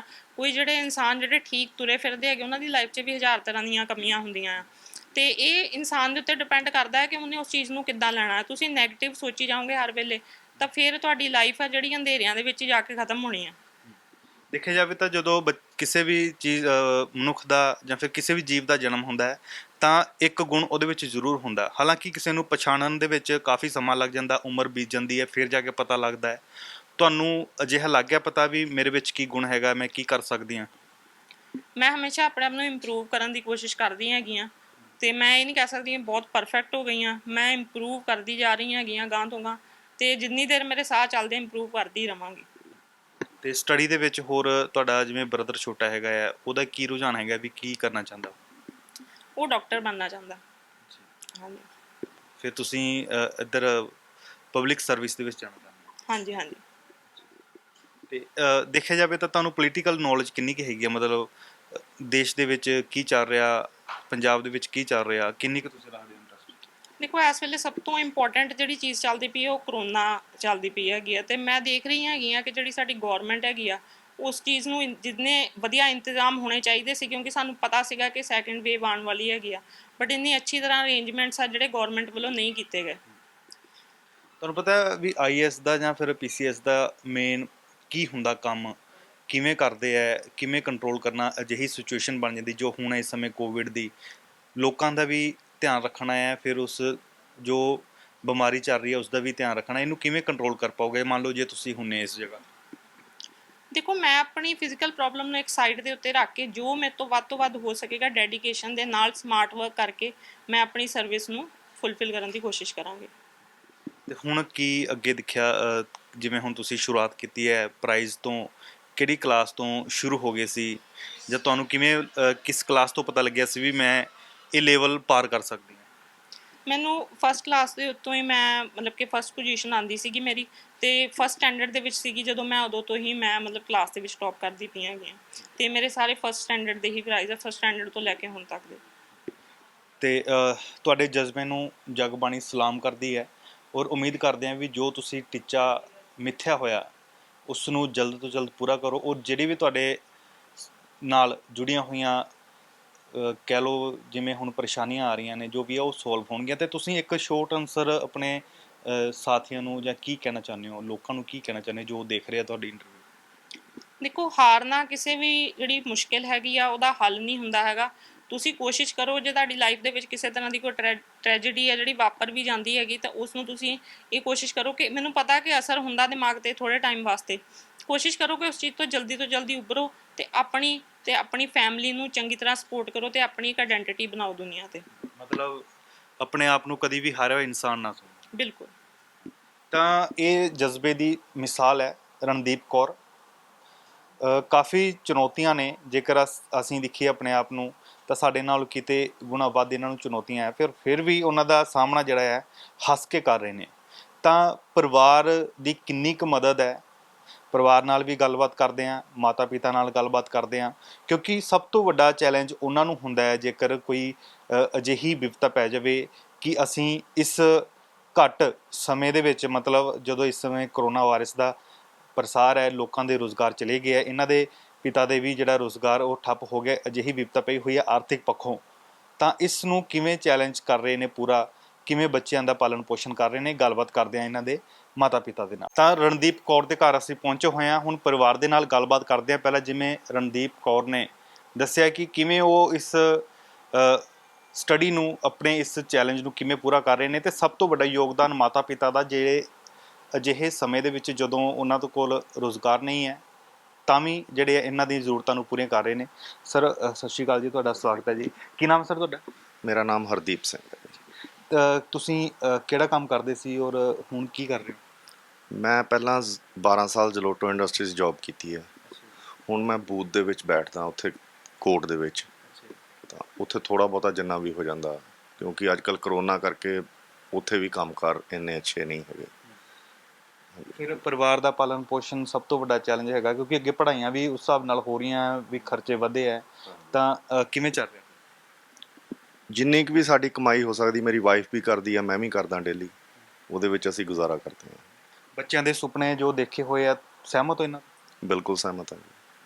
ਕੀ ਚਾਹੁੰਦੇ ਹੋ ਤੁਸੀਂ ਵੀ ਬੱਚੇ ਇਸੇ ਲਾਈਨ ਜੋ ਚੁਣੀ ਹੋਈ ਉਹੀ ਆਪਣਾ? ਜੋ ਜਿੱਥੇ ਤੱਕ ਇਹਨੇ ਆਪਣਾ ਇਹਦਾ ਮਕਸਦ ਆ ਪੂਰਾ ਹੋ ਜਾਵੇ, ਪੜ੍ਹਨਾ ਚਾਹੁੰਦੀ ਹੈ, ਅੱਗੇ PCS ਕਰਨਾ ਚਾਹੁੰਦੀ ਹੈ, ਉਹਦੇ ਵਿੱਚ ਪ੍ਰਾਊਡ ਫੀਲ ਹੁੰਦਾ ਹੈ। ਉਹ ਅਸੀਂ ਕੋਸ਼ਿਸ਼ ਕਰ ਰਹੇ ਹਾਂ ਹੁਣ ਵੀ ਅਸੀਂ ਜਿੱਦਾਂ ਕਿੱਦਾਂ ਵੀ ਇਹਨੂੰ ਪਬਲਿਕਲੀ ਅਸੀਂ ਇਸੇ ਕਰਕੇ ਇਸ਼ੂ ਕਰਵਾਇਆ ਵੀ ਆਪਣੀ ਇਹ, ਕਿਉਂਕਿ ਸਾਡੀ ਪਹੁੰਚ ਤੋਂ ਇਸ ਵੇਲੇ ਬਾਹਰ ਆ ਜਿਹੜੀ ਰਿਕੁਆਇਰਮੈਂਟਸ ਹੈਗੀਆਂ। ਗ੍ਰੈਜੂਏਸ਼ਨ ਤਾਂ ਇਹਨੇ ਕਰ ਲੈਣੀ ਹੈ, ਇਹ 1-2 ਮਹੀਨੇ ਤੱਕ ਇਹਦੀ ਕੰਪਲੀਟ ਹੋ ਜਾਣੀ ਹੈ। ਉਸ ਤੋਂ ਬਾਅਦ ਜਿਹੜੀ ਲੌਂਗ ਵੇ ਤੇ ਜਾ ਕੇ ਇਹਦੀ ਐਜੂਕੇਸ਼ਨ ਆ ਉਹ ਕੰਟੀਨਿਊ ਰਹਿ ਸਕੇ। ਅੱਛਾ, ਹੁਣ ਸਰ ਦੇਖਿਆ ਜਾਵੇ ਤਾਂ ਮਤਲਬ ਘਰੋਂ ਬਾਹਰ ਨਿਕਲਣ ਦੇ ਲਈ ਇੱਕ ਛੋਟੀ ਵੀਲਚੇਅਰ ਕਾਫੀ ਮੁਸ਼ਕਲ ਵੀ ਬਣ ਸਕਦੀ ਆ। ਫਿਰ ਮੰਨ ਲਓ ਵੀ ਹੁਣ ਕਿਤੇ ਬਾਹਰ ਜਾਣਾ, ਕਿਤੇ ਡਿਊਟੀ ਤੇ ਜਾਣਾ ਜਾਂ ਇੱਥੋਂ ਘਰੋਂ ਦੂਰ ਜਾਵੇਗੀ, ਫਿਰ ਉਸ ਤੁਸੀਂ ਕੀ ਸੋਚਿਆ ਵੀ ਅੱਗੇ ਕੀ ਹੋਣਾ ਚਾਹੀਦਾ ਕੋਲ? ਉਹਦੇ ਵਿੱਚ ਮਾਰੂਤੀ ਦੀ ਵੈਨ ਆਉਂਦੀ ਹੈ ਜਿਹੜੀ ਮੋਡੀਫਾਈ ਹੋ ਜਾਂਦੀ ਹੈ ਜੀ, ਜਿਹਦੇ ਪਿੱਛੇ ਸਲੋਪ ਇੱਦਾਂ ਮੋਡੀਫਾਈ ਕਰਕੇ ਉਹ ਬਣਾ ਦਿੰਦੇ ਆ, ਤਾਂ ਉਹਦੇ ਨਾਲ ਇਹਦੀ ਚੇਅਰ ਵਿੱਚ ਚਲੀ ਜਾਏਗੀ। ਤਾਂ ਉਹ ਡਰਾਈਵ ਕਰਕੇ ਜਾਂ ਮੈਂ ਜਾਂ ਮੇਰੀ ਵਾਈਫ ਇਹਨੂੰ ਕਾਲਜ ਵੀ ਲਿਜਾ ਸਕਦੇ ਹਾਂ, ਜੇ ਇਹਨੇ ਕਿਤੇ ਸਰਵਿਸ ਵੀ ਇਹਦੀ ਅਪਾਇੰਟ ਹੁੰਦੀ ਹੈ ਉੱਥੇ ਵੀ ਜਾ ਸਕਦੀ ਹੈ ਆਪਣੇ ਆਫਿਸ। ਫਿਰ ਉਹ ਵੈਨ ਵਗੈਰਾ ਖਰੀਦਣ ਦਾ ਕੀ ਹੈਗਾ? ਅਸੀਂ ਵੈਨ ਥੋੜ੍ਹੇ ਜਿਹੇ ਪੈਸੇ ਦੇ ਕੇ ਬੁੱਕ ਕਰਵਾ ਚੁੱਕੇ ਹਾਂ। ਬਾਕੀ ਇਹੀ ਆ ਵੀ ਜੇ ਕੋਈ ਸਹਿਯੋਗ ਕਰੇ ਤਾਂ ਆਪਾਂ, ਕੋਈ ਦਾਨੀ ਸੱਜਣ ਹੋਵੇ ਜਿਹੜਾ ਦੇਖੇ ਵੀ ਬੱਚਾ ਬ੍ਰਿਲੀਅੰਟ ਆ, ਕੁਝ ਵੀ ਸਹਿਯੋਗ ਜਿਹੜਾ ਕਰਨਾ ਚਾਹੁੰਦਾ ਹੋਵੇ ਉਹ ਕਰੇ ਤਾਂ ਅਸੀਂ ਉਹਨੂੰ ਪ੍ਰੋਵਾਈਡ ਇਹਨੂੰ ਕਰਵਾ ਸਕੀਏ। ਤੁਹਾਡਾ ਇਹ ਰੈਜ਼ੀਡੈਂਸ ਕੀ ਹੈ, ਐਡਰੈਸ ਕੀ ਹੈਗਾ, ਮਤਲਬ ਜੇ ਕਿਸੇ ਨੇ ਪਹੁੰਚ ਕਰਨੀ ਹੋਵੇ ਤੁਹਾਡੇ ਕੋਲ? ਇਹ ਰੈਜ਼ੀਡੈਂਸ ਮੇਰਾ ਹਰਦੀਪ ਸਿੰਘ ਆ ਜੀ, NA 367C ਕਿਸ਼ਨਪੁਰਾ ਜਲੰਧਰ। ਹਾਂਜੀ। ਹੁਣ ਤੱਕ ਤੁਹਾਨੂੰ ਕੋਈ ਸਮਾਜ ਸੇਵੀ ਜਾਂ ਕੋਈ ਅਜਿਹੀ ਸੰਸਥਾ ਕੋਈ ਮਿਲੀ ਹੋਏ ਜਾਂ ਫੋਨ ਆਏ ਹੋਏ ਜਾਂ ਤੁਸੀਂ ਅਪਰੋਚ ਕੀਤੀ? ਨਹੀਂ, ਹੁਣ ਤੱਕ ਸਾਨੂੰ ਕਿਸੇ ਦਾ ਫੋਨ ਨਹੀਂ ਆਇਆ, ਸਾਨੂੰ ਕੋਈ ਫੋਨ ਨਹੀਂ ਆਇਆ ਹਾਲੇ ਤੱਕ। ਹਾਂਜੀ। ਤੁਸੀਂ ਕੰਟੈਕਟ ਕੀਤਾ ਹੋਇਆ ਜਾਂ? ਨਹੀਂ, ਅਸੀਂ ਵੀ ਕਿਸੇ ਨੂੰ ਕੰਟੈਕਟ ਨਹੀਂ ਕੀਤਾ। ਮੇਰੀ ਵਾਈਫ ਨੇ ਜ਼ਰੂਰ ਕੀਤਾ ਹੋਏਗਾ। ਮੈਂ ਐਕਚੁਅਲੀ ਬਾਹਰ ਹੀ ਹੁੰਨਾ, ਘਰੋਂ ਸ਼ਾਮ ਨੂੰ ਆਉਂਦਾ। ਇਹ ਤਾਂ ਤੁਸੀਂ ਜਦੋਂ ਉਹਨਾਂ ਨੂੰ ਲਾਈਵ ਕਰੋਗੇ ਤਾਂ ਉਹ ਦੱਸਣਗੇ। ਹਾਂਜੀ। ਤਾਂ ਉਹਨਾਂ ਦੇ ਮਾਤਾ ਵੀ ਸਾਡੇ ਨਾਲ ਨੇ। ਸਤਿ ਸ਼੍ਰੀ ਅਕਾਲ ਜੀ, ਤੁਹਾਡਾ ਕੀ ਨਾਮ ਹੈ? ਹਰਪ੍ਰੀਤ ਕੌਰ। ਅੱਛਾ, ਹੁਣ ਦੇਖਿਆ ਜਾਵੇ ਤਾਂ ਅਜਿਹੇ ਸਮੇਂ ਦੇ ਵਿੱਚ ਜੋ ਹੁਣ ਚੱਲਿਆ ਹੋਇਆ ਕਾਫੀ ਫਾਰਵਰਡ ਜ਼ਮਾਨਾ ਹੈਗਾ ਆ, ਔਰ ਅਜਿਹੇ ਦੇ ਵਿੱਚ ਮਤਲਬ ਪੇਰੈਂਟਸ ਜੇਕਰ ਬੱਚਾ ਕੋਈ ਅਜਿਹੀ ਗਲਤ ਲਾਈਨ ਵਿੱਚ ਪੈ ਜਾਂਦਾ ਤਾਂ ਵੀ ਦੁਖੀ ਹੁੰਦਾ ਹੈ, ਪਰ ਫਿਰ ਵੀ ਰੱਬ ਵੱਲੋਂ ਜੋ ਵੀ ਸਪੈਸ਼ਲ ਬਣਾਇਆ ਗਿਆ ਇਹਨਾਂ ਨੂੰ, ਉਹਨੂੰ ਦੇਖ ਕੇ ਤੁਹਾਡਾ ਕਿਤੇ ਮਨ ਕਦੀ ਭੜਕਦਾ ਹੈ ਜਾਂ ਕਿਵੇਂ? ਬਿਲਕੁਲ ਵੀ ਨਹੀਂ। ਮੈਂ ਪ੍ਰਾਊਡ ਕਰਦੀ ਹਾਂ ਵੀ ਜੇ ਪ੍ਰਮਾਤਮਾ ਨੇ ਸਾਨੂੰ ਇਸ ਲਾਇਕ ਸਮਝਿਆ, ਇੰਨੀ ਦੁਨੀਆ ਦੇ ਵਿੱਚੋਂ ਜੇ ਬੱਚਾ ਹੈ ਸਾਡੇ ਕੋਲ ਆਇਆ, ਪ੍ਰਮਾਤਮਾ ਨੇ ਸਪੈਸ਼ਲ ਹੀ ਸਾਨੂੰ ਸਮਝ ਕੇ ਬੱਚਾ ਦਿੱਤਾ। ਅਸੀਂ ਇਸ ਚੀਜ਼ ਦਾ ਨਹੀਂ ਕਰਦੇ। ਇਹ ਜੋ ਕਰ ਰਹੀ ਹੈ, ਜਿਸ ਤਰ੍ਹਾਂ ਇਹ ਫੀਲ ਕਰਦੀ ਨਾ, ਕਿਸੇ ਟਾਈਮ ਇਹਦੀ ਲੱਤ ਵੀ ਥੱਕ ਜਾਂਦੀ, ਉਹ ਮੈਨੂੰ ਫੀਲ ਹੋ ਜਾਂਦਾ ਵੀ ਇਹ ਥੱਕ ਗਈ ਹੈ। ਉਹ ਆਪਣੇ ਆਪ, ਸਾਡੀ ਇੰਨੀ ਅਟੈਚਮੈਂਟ ਹੈ ਇੱਕ ਦੂਸਰੇ ਦੇ ਨਾਲ ਕਿ ਜੋ ਵੀ ਇਹ ਕਰਦੀ ਹੈ ਜਾਂ ਕੁਝ ਵੀ ਹੈ, ਇਹਨੂੰ ਭੁੱਖ ਲੱਗਦੀ ਹੈ, ਮੈਨੂੰ ਪਤਾ ਲੱਗ ਜਾਂਦਾ ਵੀ ਇਹਨੂੰ ਹੋ ਗਿਆ, ਤਾਂ ਇਹਨੂੰ ਉਸ ਚੀਜ਼ ਨੂੰ ਪ੍ਰੋਵਾਈਡ ਕਰਾਵਾਂ, ਉਹਦੀ ਕੋਈ ਵੀ ਚੀਜ਼ ਹੈ। ਕੇਅਰ ਤੁਸੀਂ ਪੂਰੀ ਨਾਲ ਰਹਿ ਕੇ ਕਰ ਰਹੇ ਹਾਂ, ਹੋ? ਮੈਂ ਆਪ ਖੁਦ ਕਰਦੀ ਹਾਂ। ਅਸੀਂ ਕੋਈ ਕਿਸੇ ਦੀ ਹੈਲਪ ਨਹੀਂ ਲੈਂਦੇ, ਆਪਣੇ ਆਪ। ਮੈਂ ਰਾਤ ਨੂੰ ਵੀ ਜਿੱਦਾਂ ਸੌਂਦੀ ਵੀ ਹੈ, ਉਹ ਸਾਈਡ ਵਗੈਰਾ ਮੈਂ ਆਪ ਦਵਾਨੀ ਹੈ, ਬਿਠਾ ਕੇ ਜਾਂਦੀ। ਜਦੋਂ ਮੈਂ ਕਿਤੇ ਜਾਣਾ ਹੁੰਦਾ 1-2 ਘੰਟੇ ਨੂੰ ਬਿਠਾ ਕੇ ਅੱਛੇ ਤਰੀਕੇ ਦੇ ਨਾਲ ਫਿਰ ਜਾਂਦੀ ਕਿਤੇ। ਅਦਰ ਦਿਨ ਮੈਂ ਕੰਮ 'ਚ ਵੀ ਆਪਣੇ 'ਚ ਇੰਨਾ ਜ਼ਿਆਦਾ ਫੋਕਸ ਨਹੀਂ ਕਰ ਸਕਦੀ, ਕਿਉਂਕਿ ਮੈਨੂੰ 1-2 ਘੰਟੇ 'ਚ ਵਾਪਸ ਇਹਦੇ ਕੋਲ ਆਉਣਾ ਪੈਂਦਾ। ਮੈਂ ਦੂਰ ਨਹੀਂ ਜਾ ਸਕਦੀ ਇਸ ਤੋਂ। ਹਾਂਜੀ, ਜਿਸ ਤਰ੍ਹਾਂ 1-2 ਕਿਲੋਮੀਟਰ ਦੇ ਏਰੀਏ 'ਚ ਵਿੱਚ ਹੈਗੀਆਂ, ਵੀ ਜਦੋਂ ਮੈਨੂੰ ਫੋਨ ਆਇਆ, ਵਾਸ਼ਰੂਮ ਜਾਣਾ ਜਾਂ ਇਹਨੂੰ ਕੁਛ ਚੀਜ਼ ਚਾਹੀਦੀ, ਫਿਰ ਮੈਨੂੰ ਇਹਦੇ ਕੋਲ ਪਹੁੰਚਣਾ ਪੈਂਦਾ। ਮਤਲਬ ਇਹ ਪੂਰੀ ਮੇਰੇ 'ਤੇ ਹੀ ਡਿਪੈਂਡ ਹੈਗੀ ਆ। ਅੱਛਾ, ਇਹ ਜਿਹੜਾ ਹੁਣ ਬਾਈ ਬਰਥ ਇਹਨਾਂ ਦਾ ਇਵੇਂ ਸੀ ਜਾਂ ਫਿਰ ਕਿਵੇਂ? ਨਹੀਂ, 2 ਸਾਲ ਤੋਂ ਬਾਅਦ ਇਹ ਪ੍ਰੋਬਲਮ ਹੋਈ। ਜਨਮ ਤੋਂ 2 ਸਾਲ ਬਾਅਦ? ਹਾਂਜੀ, ਇਹਨੂੰ ਮਸਕੂਲਰ ਡਿਸਟ੍ਰਾਫੀ ਹੈ, ਤੇ ਉਹਦੇ ਕਰਕੇ ਆਪਣਾ ਆਪ ਵੀ ਜਿੱਦਾਂ ਸੌਂਦੀ ਵੀ ਰਾਤ ਨੂੰ, ਆਪਣੀ ਧੌਣ ਵਗੈਰਾ ਵੀ ਆਪਣੇ ਆਪ ਨਹੀਂ ਉੱਪਰ ਥੱਲੇ ਕਰ ਸਕਦੀ, ਬਾਹਾਂ ਵੀ ਉੱਪਰ। ਹਾਂ, ਚੇਅਰ 'ਤੇ ਬੈਠੀ ਲੱਗਦੀ ਹੈ ਨੋਰਮਲ, ਪਰ ਬੈੱਡ 'ਤੇ ਜਦੋਂ ਜਾਂਦੀ ਉਹ ਸਾਰਾ ਕੁਛ ਮੈਨੂੰ ਆਪ, ਵਾਸ਼ਰੂਮ ਵਗੈਰਾ ਜੋ ਵੀ ਕੁਛ ਕਰਨਾ ਉਹ ਮੈਂ ਆਪ ਹੀ ਕਰਦੀ ਹਾਂ, ਆਪਣੇ ਆਪ। ਕੁਛ ਹੱਥਾਂ ਪੈਰਾਂ ਦੀ ਜੇਕਰ ਤੁਸੀਂ ਬਿਠਾ ਦਿੰਦੇ ਹੋ ਤੇ ਹੱਥਾਂ ਪੈਰਾਂ ਦੀ ਮੂਵਮੈਂਟ ਜਿਹੜੀ ਆ ਉਹ ਨਹੀਂ ਹੁੰਦੀ? ਸਾਰੀ ਆਪਣੇ ਆਪ ਹੀ ਮੈਨੂੰ ਆਪ ਕਰਨੀ ਪੈਂਦੀ ਹੈ, ਆਪਣੇ ਆਪ ਨਹੀਂ ਕਰ ਸਕਦੀ ਕੁਛ ਵੀ। ਤੁਸੀਂ ਡਾਕਟਰ ਦੀ ਸਲਾਹ ਲਈ ਜਾਂ ਫਿਰ ਚੈੱਕਅਪ ਕਰਾਇਆ ਸੀ? ਹਾਂਜੀ, ਡਾਕਟਰ ਅਸੀਂ ਇਹਦੀ ਕਰਵਾਈ ਹੋਈ, ਬਾਇਪਸੀ ਕਰਵਾਈ ਸੀ। ਉਹ ਮਸਲ ਡੈਡ ਹੈ, ਮਸਲ ਡੈਡ ਦੀ। ਹਾਂਜੀ, ਰੀੜ ਦੀ ਹੱਡੀ ਦੇ ਨਾਲ? ਹਾਂਜੀ, ਬੈਕਬੋਨ ਦੇ ਜਿਹੜੇ ਮਸਲਸ ਹੁੰਦੇ ਉਹ ਡੈਡ ਹੈ। ਉਹਦੇ ਨਾਲ ਕਿ ਬੋਡੀ ਨਾਲ ਜਿਹੜਾ ਸਾਰਾ ਕੰਸਰਨ ਹੁੰਦਾ ਹੈ, ਥਮਾਂ ਬਾਹਾਂ ਵੀ ਇਹਦੀਆਂ ਉੱਪਰ, ਇਸ ਤੋਂ ਉੱਪਰ ਨਹੀਂ ਜਾ ਸਕਦੀਆਂ। ਉਹ ਮੈਂ ਆਪਣੇ ਆਪ ਹੀ ਇਹਦੀ ਮੂਵਮੈਂਟ ਕਰਾਉਣੀ ਹੁੰਦੀ ਹੈ, ਇਹ ਆਪਣੇ ਆਪ ਨਹੀਂ ਕੁਛ ਕਰ ਸਕਦੀ। ਫਿਰ ਡਾਕਟਰਾਂ ਨੇ ਕੀ ਕਿਹਾ ਵੀ ਇਹਦਾ ਇਲਾਜ? ਕਹਿੰਦੇ ਨਹੀਂ, ਵਾਲ ਦੀ ਵਰਲਡ ਨਹੀਂ ਹੈ ਇਲਾਜ ਇਸ ਦੀ। ਵਾਲ 'ਚ ਨਹੀਂ ਹੈ? ਨਹੀਂ ਨਹੀਂ।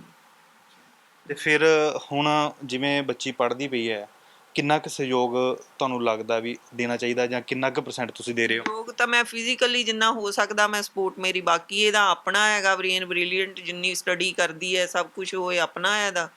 ਬਾਕੀ ਫਿਜ਼ੀਕਲੀ ਜੋ ਹੈ ਮੈਂ ਆਪਣੀ ਪੂਰਾ 100% ਦਿੰਦੀ ਇਹਨੂੰ। ਕਾਲਜ ਛੱਡਣ ਜਾਣਾ, ਲੈਣ ਜਾਣਾ, ਉੱਥੇ ਇਹਨੂੰ ਕੋਈ ਪ੍ਰੋਬਲਮ ਹੋ ਗਈ ਹੈ, ਸਰਦੀਆਂ ਨੂੰ ਜਿਸ ਤਰ੍ਹਾਂ ਦੇ ਹੱਥ ਪੈਰ ਸੁੰਨ ਹੋ ਜਾਂਦੇ ਆ, ਫਿਰ ਮੈਂ ਵਾਟਰ ਗਰਮ ਪਾਣੀ ਦੀ ਇਹਨੂੰ ਦੇ ਕੇ ਆਉਂਦੀ ਹੈ, ਫਿਰ ਆਪਣੇ ਹੱਥੇ ਕਰਕੇ ਫਿਰ ਸੇਕ ਕੇ ਫਿਰ ਦੁਬਾਰਾ ਰਿਟਰਨ ਕਰਦੀ, ਪੇਪਰ ਹੁੰਦੇ ਆ। ਹੁਣ ਜਦੋਂ ਗਰਮੀਆਂ ਦੇ ਵਿੱਚ ਇਹ ਚੇਅਰ 'ਤੇ ਹੀ ਸਰਵਾਈਵ ਕਰਦੀ ਹੈ, ਫਿਰ ਇਹਨੂੰ ਬੜੇ ਤਰੀਕੇ ਦੇ ਨਾਲ ਛਤਰੀ ਵਗੈਰਾ ਲੈ ਕੇ ਫਿਰ ਜਾਣਾ ਪੈਂਦਾ ਬਾਈ ਰੋਡ ਇਹਨੂੰ। ਸਕੂਲ ਵੀ ਤੁਸੀਂ ਆਪ ਛੱਡਣ ਮੈਂ ਆਪ ਛੱਡਣ ਜਾਂਦੀ ਆ ਇਹਨੂੰ, ਰੋਟੀ ਵਗੈਰਾ ਵੀ ਜੋ ਖਵਾ ਕੇ ਫਿਰ ਵਾਪਸ ਆਉਂਦੀ ਆ। ਮਤਲਬ ਕਾਲਜ ਵੀ ਜਾਂਦੀ, ਮੇਰੇ 2-3 ਗੇੜੇ ਲੱਗ ਜਾਂਦੇ ਪਿੱਛੇ ਇਹਨੂੰ ਦੇਖਣ ਜਾਂਦੀ ਆ ਵੀ ਕਿਸੇ ਟਾਈਮ ਪੈਰ ਜਿਸ ਤਰ੍ਹਾਂ ਇਹਦੇ ਹੁੰਦੇ ਆ ਨੀਚੇ ਡਿੱਗ ਜਾਂਦੇ ਆ, ਉਹ ਫਿਰ ਮੈਨੂੰ ਸੈੱਟ ਕਰਕੇ ਆਣੇ ਪੈਂਦੇ ਆ। ਹਾਂਜੀ। ਤੇ ਹੋਰ ਪਰਿਵਾਰ ਦਾ ਜਾਂ ਫਿਰ ਕੋਈ ਸਖਿਆਂ ਚੋਂ ਜਾਂ ਰਿਸ਼ਤੇਦਾਰਾਂ ਚੋਂ ਕੋਈ ਸਾਰ ਲੈਣ ਆਉਂਦਾ ਹੈ? ਨਹੀਂ, ਮੇਰੇ ਪੇਰੈਂਟਸ ਹੈਗੇ, ਬ੍ਰਦਰ ਹੈ ਮੇਰਾ, ਹਰ ਟਾਈਮ ਸਾਡੇ ਨਾਲ ਰਹਿੰਦਾ, ਜਿਸ ਤਰ੍ਹਾਂ ਵੀ ਹੁੰਦਾ ਹਰ ਵੇਲੇ ਸਾਡੇ ਨਾਲ ਹੈ। ਇਸ ਟਾਈਮ ਵੀ ਪੂਰੀ ਸਪੋਰਟ ਹੈ ਸਾਨੂੰ, ਪਰ ਅਸੀਂ ਚਾਹੁੰਦੇ ਨਹੀਂ ਹੈਗੇ। ਠੀਕ ਹੈ, ਉਹ ਆਪਣੀ ਜਗ੍ਹਾ ਸਾਡੇ ਨਾਲ ਬਹੁਤ ਸਪੋਰਟ ਕਰਦੇ, ਹਰ ਤਰ੍ਹਾਂ ਇਨਕਮ ਫਾਈਨੈਂਸ਼ਲੀ ਵੀ ਕਰਦੇ ਆ, ਪਰ ਇਸ ਟਾਈਮ ਜੋ ਟਾਰਗੇਟ ਸਾਡਾ ਹੈ ਉਹ ਥੋੜ੍ਹਾ ਵੱਡਾ ਹੈ। ਅਸੀਂ ਇਹਦੇ ਲਈ ਚਾਹੁੰਦੇ ਹਾਂ ਕਿ ਸਾਨੂੰ ਕਨਵੈਂਸ ਮਿਲ ਜਾਏ, ਗਾਂ ਦੀ ਲਾਈਫ ਹੈ, ਅਸੀਂ ਜਿੰਨੀ ਦੇਰ ਅਸੀਂ ਆਏ ਅੱਗੇ ਜਿੰਦੇ ਅਸੀਂ ਕਰ ਰਹੇ ਹਾਂ, ਪਰ ਇਸ ਟਾਈਮ ਜੋ ਕਨਵੈਂਸ ਮਿਲ ਜਾਏ ਆਪਣਾ ਟਾਰਗੇਟ ਅਚੀਵ ਕਰ ਸਕੇ। ਜਿਸ ਤਰ੍ਹਾਂ ਇਹਨੇ ਮਾਸਟਰ ਵੀ ਕਰਨੀ ਹੈ ਜਾਂ ਇਹਨੇ ਪੇਪਰ ਦੇਣ ਜਾਣਾ, ਸਿਟੀ ਤੋਂ ਬਾਹਰ ਜਾਣਾ, ਫਿਰ ਲੌਂਗ ਰੂਟ 'ਤੇ ਜਾਣਾ ਹੈਗਾ, ਇਹਦੀ ਮਤਲਬ ਚੇਅਰ, ਕਿਉਂਕਿ ਇਸ ਜੋ ਬੈੱਡ ਤੋਂ ਚੇਅਰ 'ਤੇ ਹੈ, ਚੇਅਰ ਤੋਂ ਬੈੱਡ 'ਤੇ ਹੈ, ਇਸ ਤੋਂ ਇਲਾਵਾ ਤੀਸਰੀ ਚੀਜ਼ ਦੇ ਵਿੱਚ ਨੋਰਮਲ ਚੇਅਰ 'ਤੇ ਨਹੀਂ ਬੈਠ ਸਕਦੀ ਹੈ। ਹਾਂਜੀ, ਕਿਉਂਕਿ ਇਹਦੀ ਬੈਕਬੋਨ ਪਿੱਛੋਂ ਗੋਲ ਹੋ ਚੁੱਕੀ ਹੈ, ਇਸ ਕਰਕੇ ਨੋਰਮਲੀ ਚੇਅਰ 'ਤੇ ਨਹੀਂ ਬੈਠ ਸਕਦੀ। ਕੋਈ ਗਵਰਨਮੈਂਟ ਵੱਲੋਂ ਹੈਲਪ ਹੋਈ ਹੋਏ ਜਾਂ ਫਿਰ ਕਾਲਜ ਵੱਲੋਂ ਜਾਂ ਸਕੂਲ ਵੱਲੋਂ? ਨਹੀਂ ਸਰ, ਕੋਈ ਸਪੋਰਟ ਨਹੀਂ। ਮੈਂ ਤਾਂ ਸਮਾਂ ਪਬਲਿਕਲੀ ਇਹ ਕਹਿਣਾ ਚਾਹੁੰਦੀ ਹਾਂ, ਕਿਉਂਕਿ ਜਦੋਂ ਬੇਟੀ ਨੂੰ ਮੈਂ ਪੈਨਸ਼ਨ ਵਾਸਤੇ ਵੀ ਗਈ ਸੀ ਤਾਂ ਮੈਨੂੰ ਉਹਨਾਂ ਨੇ ਅਫਸਰਾਂ ਨੇ ਇਹ ਕਿਹਾ ਸੀ ਵੀ ਤੁਸੀਂ ਮਾਂ-ਬਾਪ ਠੀਕ ਹੈ, ਹੈਲਦੀ ਹੈ, ਇਸ ਕਰਕੇ ਬੱਚਿਆਂ ਨੂੰ ਮੈਂ ਪੈਨਸ਼ਨ ਨਹੀਂ ਲਾ ਸਕਦੇ। ਕਿਹੜੇ ਅਫਸਰ ਨੇ ਕਿਹਾ ਸੀ? ਉੱਥੇ ਕੋਈ ਸਰਦਾਰ, ਮੈਨੂੰ ਉਹਨਾਂ ਦਾ ਨਾਮ ਜਲੰਧਰ ਤੋਂ ਸੇਵਾ ਕੇਂਦਰ ਮੈਂ ਬਹੁਤ ਵਾਰੀ ਜਾਈ, ਉਹਨੇ ਪੈਨਸ਼ਨ ਨਹੀਂ ਲਾਈ। ਅੱਜ ਤੋਂ ਕੋਈ ਸਾਲ ਕੁ ਪਹਿਲਾਂ ਹੀ ਪੈਨਸ਼ਨ ਇਹਦੀ ਮੈਂ ਸ਼ੁਰੂ ਕਰਵਾਈ ਹੈ, ਕਿਉਂਕਿ ਪੈਨਸ਼ਨ ਵੀ ਨਹੀਂ ਸਾਨੂੰ ਲੱਗੀ ਸੀ ਇਸ ਦੀ। 90% ਡਾਕਟਰ ਨੇ ਲਿਖਿਆ ਹੈਂਡੀਕੈਪ? ਹਾਂਜੀ 90% ਹੈ। ਮਸਕੂਲਰ ਡਿਸਟ੍ਰੈਫੀ ਆ, ਉਹਦੇ ਵਿੱਚ ਪੂਰੀ ਤਰ੍ਹਾਂ ਡਿਪੈਂਡ ਹੈ ਸਾਡੇ ਤੇ, ਆਪਣੇ ਆਪ ਸਾਈਡ ਤੇ ਜਿਸ ਤਰ੍ਹਾਂ ਅਸੀਂ ਬਿਠਾ ਜਾਂਦੇ ਉਸੇ ਤਰ੍ਹਾਂ ਬੈਠੀ ਹੈ, ਜਿਸ ਤਰ੍ਹਾਂ ਲਿਟਾ ਜਾਂਦੇ ਉਸੇ ਤਰ੍ਹਾਂ ਲੇਟੀ ਰਹੂਗੀ, ਆਪਣੇ ਆਪ ਕੋਈ ਮੂਵਮੈਂਟ ਨਹੀਂ ਕਰ ਸਕਦੀ। ਹਾਂਜੀ, ਮਤਲਬ ਸਰਕਾਰ ਦੀ ਕੋਈ ਮਦਦ ਨਹੀਂ ਹੈਗੀ? ਤੁਸੀਂ ਪਹੁੰਚ ਕੀਤੀ ਕਿਸੇ ਲੀਡਰ ਦੇ ਨਾਲ ਜਾਂ ਫਿਰ ਕਿਸੇ ਆਫੀਸਰ? ਸਰ ਆਉਂਦੇ ਤਾਂ ਪਹਿਲਾਂ ਜਦੋਂ ਕਹਿੰਦੇ ਆ ਰਿਪੋਰਟ, ਜਦੋਂ ਉਹਨਾਂ ਨੂੰ ਦੱਸਦੇ ਆ ਵੀ ਇੱਦਾਂ ਕਰਕੇ ਥੋੜ੍ਹੀ, ਫਿਰ ਆਪਣੇ ਆਪ ਹੀ ਕਹਿੰਦੇ ਤੁਸੀਂ ਇਹਨੂੰ ਜੋ ਦੇ ਰਹੇ ਤਾਂ ਆਪਣੀ ਹਿੰਮਤ ਨਾਲ ਹੀ ਕਰੋ, ਸਰਕਾਰ ਦੇ ਕੋਲ ਇਸ ਵੇਲੇ ਕੋਈ ਫੰਡਸ ਨਹੀਂ ਹੈਗੇ ਕਿ ਅਸੀਂ ਅਵੇਲੇਬਲ ਕਰ ਸਕੀਏ ਬੱਚੇ ਲਈ। ਹਾਂਜੀ। ਤੇ ਕਾਲਜ ਵੱਲੋਂ ਕੋਈ ਫੀਸ ਦੇ ਵਿੱਚ ਕੋਈ ਡਿਟੈਕਸ਼ਨ ਜਾਂ ਕੁਝ ਹੋਰ? ਕਾਲਜ ਵੱਲੋਂ ਵੀ ਇਹੀ ਕਿਹਾ ਸੀ, ਮਾਰਕਸ ਅੱਛੇ ਆ, ਮਾਰਕਸ ਦੇ ਸਿਰ ਤੇ ਅਸੀਂ ਜੋ ਕਰਨਾ ਆ ਕਰਾਂਗੇ ਲੈਸ, ਜਾਂ ਹੈਂਡੀਕੈਪ ਦਾ ਕਰਵਾ ਲਓ ਜਾਂ ਮਾਰਕਸ ਦਾ। ਮਾਰਕਸ ਇਹਦੇ ਅੱਛੇ ਹੈਗੇ, ਮਾਰਕਸ ਦੇ ਹਿਸਾਬ ਨਾਲ 30, 45 ਜੋ ਕਰਦੇ ਹੋ ਕਰਦੇ। ਉਵੇਂ ਕੋਈ ਨਹੀਂ? ਨਹੀਂ, ਉਹ ਬਿਲਕੁਲ ਵੀ ਨਹੀਂ, ਕੋਈ ਸਪੋਰਟ ਨਹੀਂ ਕਾਲਜ ਵੱਲੋਂ। ਕੀ ਤੁਸੀਂ ਮੰਗ ਕਰਦੇ ਹੋ ਸਰਕਾਰ ਤੋਂ, ਕਿਉਂਕਿ ਹੁਣ ਅੱਗੇ ਇਲੈਕਸ਼ਨ ਵੀ ਆ ਰਹੇ ਹੈ, ਕਾਫੀ ਵਾਅਦੇ ਵੀ ਹੋਣੇ ਹੈ, ਔਰ ਕੀ ਸੋਚਦੇ ਹੋ ਸਰਕਾਰਾਂ ਦਾ ਵੀ, ਪੰਜਾਬ ਦੀ ਸਰਕਾਰਾਂ ਦਾ ਜਾਂ ਸੈਂਟਰਲ ਗਵਰਨਮੈਂਟ ਦੀ ਸਕੀਮਾਂ ਦਾ? ਸਰ ਅਸੀਂ ਸੋਚਣ ਨੂੰ ਤਾਂ ਹੁਣ ਜੋ ਅਸੀਂ ਆਪਣੇ ਵੱਲੋਂ ਤਾਂ ਬੇਟੀ ਦਾ ਅਸੀਂ ਸੋਚ ਹੀ ਰਹੇ ਹਾਂ, ਜੋ ਕਰ ਰਹੇ ਹਾਂ, ਜੋ ਕਿਸੇ ਵੱਲੋਂ ਸਪੋਰਟ ਹੋ ਸਕੇ ਤਾਂ ਅਸੀਂ ਇਹਦੇ ਲਈ ਵੈਨ ਪ੍ਰੋਵਾਈਡ ਕਰਵਾਉਣਾ ਚਾਹੁੰਦੇ, ਜਿਹਦੇ ਨਾਲ ਕਿ ਆਪਣੀ ਇਹ ਸਟੱਡੀ ਵੀ ਜਾਰੀ ਰੱਖ ਸਕੇ, ਜਾਂ ਜੋ ਪੇਪਰਾਂ ਦੀ ਵੀ ਤਿਆਰੀ ਕਰਨੀ ਹੈ, ਇੰਟਰਨਲ ਜਾਣਾ ਸਿਟੀ ਤੋਂ ਬਾਹਰ, ਤੇ ਉਹਦੇ ਵਿੱਚ ਜਾ ਸਕੇ ਵੈਨ 'ਚ। ਅਸੀਂ ਬੈਨ ਇਹਦੇ ਲਈ ਚਾਹੁੰਦੇ ਹਾਂ ਕਿ ਬੈਨ ਮਿਲ ਜਾਏਗੀ, ਉਹਦੇ ਵਿੱਚ ਇਹ ਜਾ ਸਕੀ, ਇਹ ਚੇਅਰ 'ਤੇ ਹੀ ਚੱਲੀ ਜਾ ਸਕਦੀ ਹੈ, ਚੇਅਰ ਤੋਂ ਇਲਾਵਾ ਹੋਰ ਕਿਤੇ ਸਰਵਾਈਵ ਨਹੀਂ ਕਰ ਸਕਦੀ ਹੈ। ਹਾਂਜੀ। ਤਾਂ ਅਜਿਹੇ ਹਾਲਾਤ ਹੈ ਕਿ ਨਾ ਤਾਂ ਇਸ ਪਰਿਵਾਰ ਨੂੰ ਕਿਸੇ ਸਰਕਾਰ ਵੱਲੋਂ ਜਾਂ ਕੇਂਦਰ ਸਰਕਾਰ ਵੱਲੋਂ ਕਿਸੇ ਵੀ ਫੰਡਿੰਗ ਨਹੀਂ ਕਹਿ ਸਕਦੇ, ਕਿਸੇ ਵੀ ਤਰ੍ਹਾਂ ਦੀ ਕੋਈ ਹੈਲਪ ਨਹੀਂ ਹੋਈ, ਕਿਉਂਕਿ ਨਾ ਹੀ ਇਹਨਾਂ ਨੂੰ ਹਾਲੇ ਤੱਕ ਇੱਕ ਕੋਟਾ ਮਿਲਿਆ ਜਿਹੜਾ ਹੈਂਡੀਕੈਪ ਬੱਚਿਆਂ ਦੇ ਲਈ ਵੱਖਰਾ ਰੱਖਿਆ ਜਾਂਦਾ, ਉਸ ਦੇ ਵਿੱਚ ਵੀ ਸ਼ਾਮਲ ਨਹੀਂ ਕੀਤਾ ਗਿਆ। ਹਾਲਾਂਕਿ ਡਾਕਟਰਾਂ ਵੱਲੋਂ 90% ਤੋਂ ਤਕਰੀਬਨ ਜਿਹੜਾ ਹੈ ਜਾਂ ਉਸ ਤੋਂ ਵੱਧ ਹੈਂਡੀਕੈਪ ਦਾ ਜਿਹੜਾ ਇਹਨਾਂ ਨੂੰ ਸਰਟੀਫਿਕੇਟ ਤਾਂ ਦੇ ਦਿੱਤਾ ਗਿਆ ਕਿ ਇਹ ਪੂਰੀ ਤਰ੍ਹਾਂ ਦੇ ਨਾਲ ਡਿਪੈਂਡੈਂਟ ਹੈ ਆਪਣੇ ਪਰਿਵਾਰ ਦੇ ਉੱਪਰ, ਕਿਸੇ ਦੇ ਉੱਪਰ ਡਿਪੈਂਡ ਹੈ ਇਹ। ਪਰ ਸਰਕਾਰਾਂ ਜਾਂ ਫਿਰ ਕਾਲਜ ਵੱਲੋਂ ਕੋਈ ਅਜਿਹੀ ਸਹੂਲਤ ਨਹੀਂ ਦਿੱਤੀ ਗਈ ਕਿ ਇਸ ਬੱਚੇ ਦਾ ਜਾਂ ਇਸ ਪਰਿਵਾਰ ਦਾ ਇਸ ਸਹਿਯੋਗ ਮਿਲ ਸਕੇ। ਤਾਂ ਹੁਣ ਇਹ ਵੱਡਾ ਵੀ ਚੈਲੰਜ ਹੈ ਸਮਾਜ ਦੇ ਵਿੱਚ ਵੀ, ਔਰ ਕੀ ਜੇਕਰ ਅਜਿਹੇ ਬੱਚੇ ਪੜ੍ਹ ਕੇ ਕੁਝ ਬਣਨਾ ਚਾਹੁੰਦੇ ਨੇ, ਜਿਵੇਂ ਇਸ ਰਣਦੀਪ ਕੌਰ ਨੇ ਸੋਚਿਆ ਹੋਇਆ ਹੈ ਕਿ ਪਬਲਿਕ ਸਰਵਿਸ ਦੇ ਵਿੱਚ ਕੰਮ ਕਰਨਾ ਚਾਹੁੰਦੇ ਹੈ, ਸੇਵਾ ਨਿਭਾਉਣੀ ਚਾਹੁੰਦੇ ਹੈ, ਤਾਂ ਕਿਤੇ ਨਾ ਕਿਤੇ ਸਾਡੀ ਇਹ ਜ਼ਿੰਮੇਵਾਰੀ ਬਣਦੀ ਹੈ ਕਿ ਅਜਿਹੀ ਜੋ ਗੁਰਬਤ ਦੇ ਵਿੱਚ ਇਸ ਦੀਆਂ ਉਮੀਦਾਂ ਕਿਤੇ ਟੁੱਟ ਨਾ ਜਾਣ। ਇਸ ਕਰਕੇ ਸਰਕਾਰਾਂ ਨੂੰ ਵੀ ਚਾਹੀਦਾ ਹੈ ਕਿ ਅਜਿਹੇ ਬੱਚਿਆਂ ਦੇ ਉੱਪਰ ਖਾਸ ਕਰਕੇ ਧਿਆਨ ਰੱਖਣਾ ਚਾਹੀਦਾ ਹੈ, ਉਸ ਪਰਿਵਾਰ ਦੇ ਨਾਲ ਮਿਲਣਾ ਚਾਹੀਦਾ ਹੈ, ਤਾਂ ਜੋ ਉਹਨਾਂ ਦੇ ਸੁਪਨੇ ਜਿਹੜੇ ਪੂਰੇ ਹੋ ਸਕਣ। ਔਰ ਜਿੰਨੇ ਵੀ ਸਮਾਜ ਸੇਵੀ ਸੰਸਥਾਵਾਂ ਹੈਗੀਆਂ ਉਹਨਾਂ ਨੂੰ ਵੀ ਇੱਕ ਵਾਰ ਅਜਿਹੇ ਬੱਚਿਆਂ ਦੇ ਵਿੱਚ ਵਿਸ਼ੇਸ਼ ਧਿਆਨ ਦੇਣਾ ਚਾਹੀਦਾ ਹੈ। ਕੈਮਰਾ ਪਰਸਨ ਸਾਗਰ ਦੇ ਨਾਲ ਰਾਹੁਲ ਕਾਲਾ, ਜਗਬਾਣੀ ਟੀਵੀ ਜਲੰਧਰ। ਦੇਸ਼ ਦੁਨੀਆ ਦੀ ਹਰ ਵੱਡੀ ਖਬਰ ਨਾਲ ਜੁੜੇ ਰਹਿਣ ਲਈ ਸਾਡੇ YouTube ਚੈਨਲ ਨੂੰ ਸਬਸਕ੍ਰਾਈਬ ਕਰੋ। ਨਾਲ ਦੀ ਨਾਲ ਹਰ ਨਵੀਂ ਵੀਡੀਓ ਦੀ ਨੋਟੀਫਿਕੇਸ਼ਨ ਲਈ ਬੈਲ ਆਈਕਨ ਜ਼ਰੂਰ ਦਬਾਓ। ਜੇਕਰ ਤੁਸੀਂ ਇਹ ਵੀਡੀਓ Facebook ਤੇ ਦੇਖ ਰਹੇ ਹੋ ਤਾਂ ਇਸ ਨੂੰ ਲਾਈਕ ਜ਼ਰੂਰ ਕਰੋ ਔਰ ਜ਼ਿਆਦਾ ਤੋਂ ਜ਼ਿਆਦਾ ਸ਼ੇਅਰ ਵੀ ਕਰੋ। ਧੰਨਵਾਦ।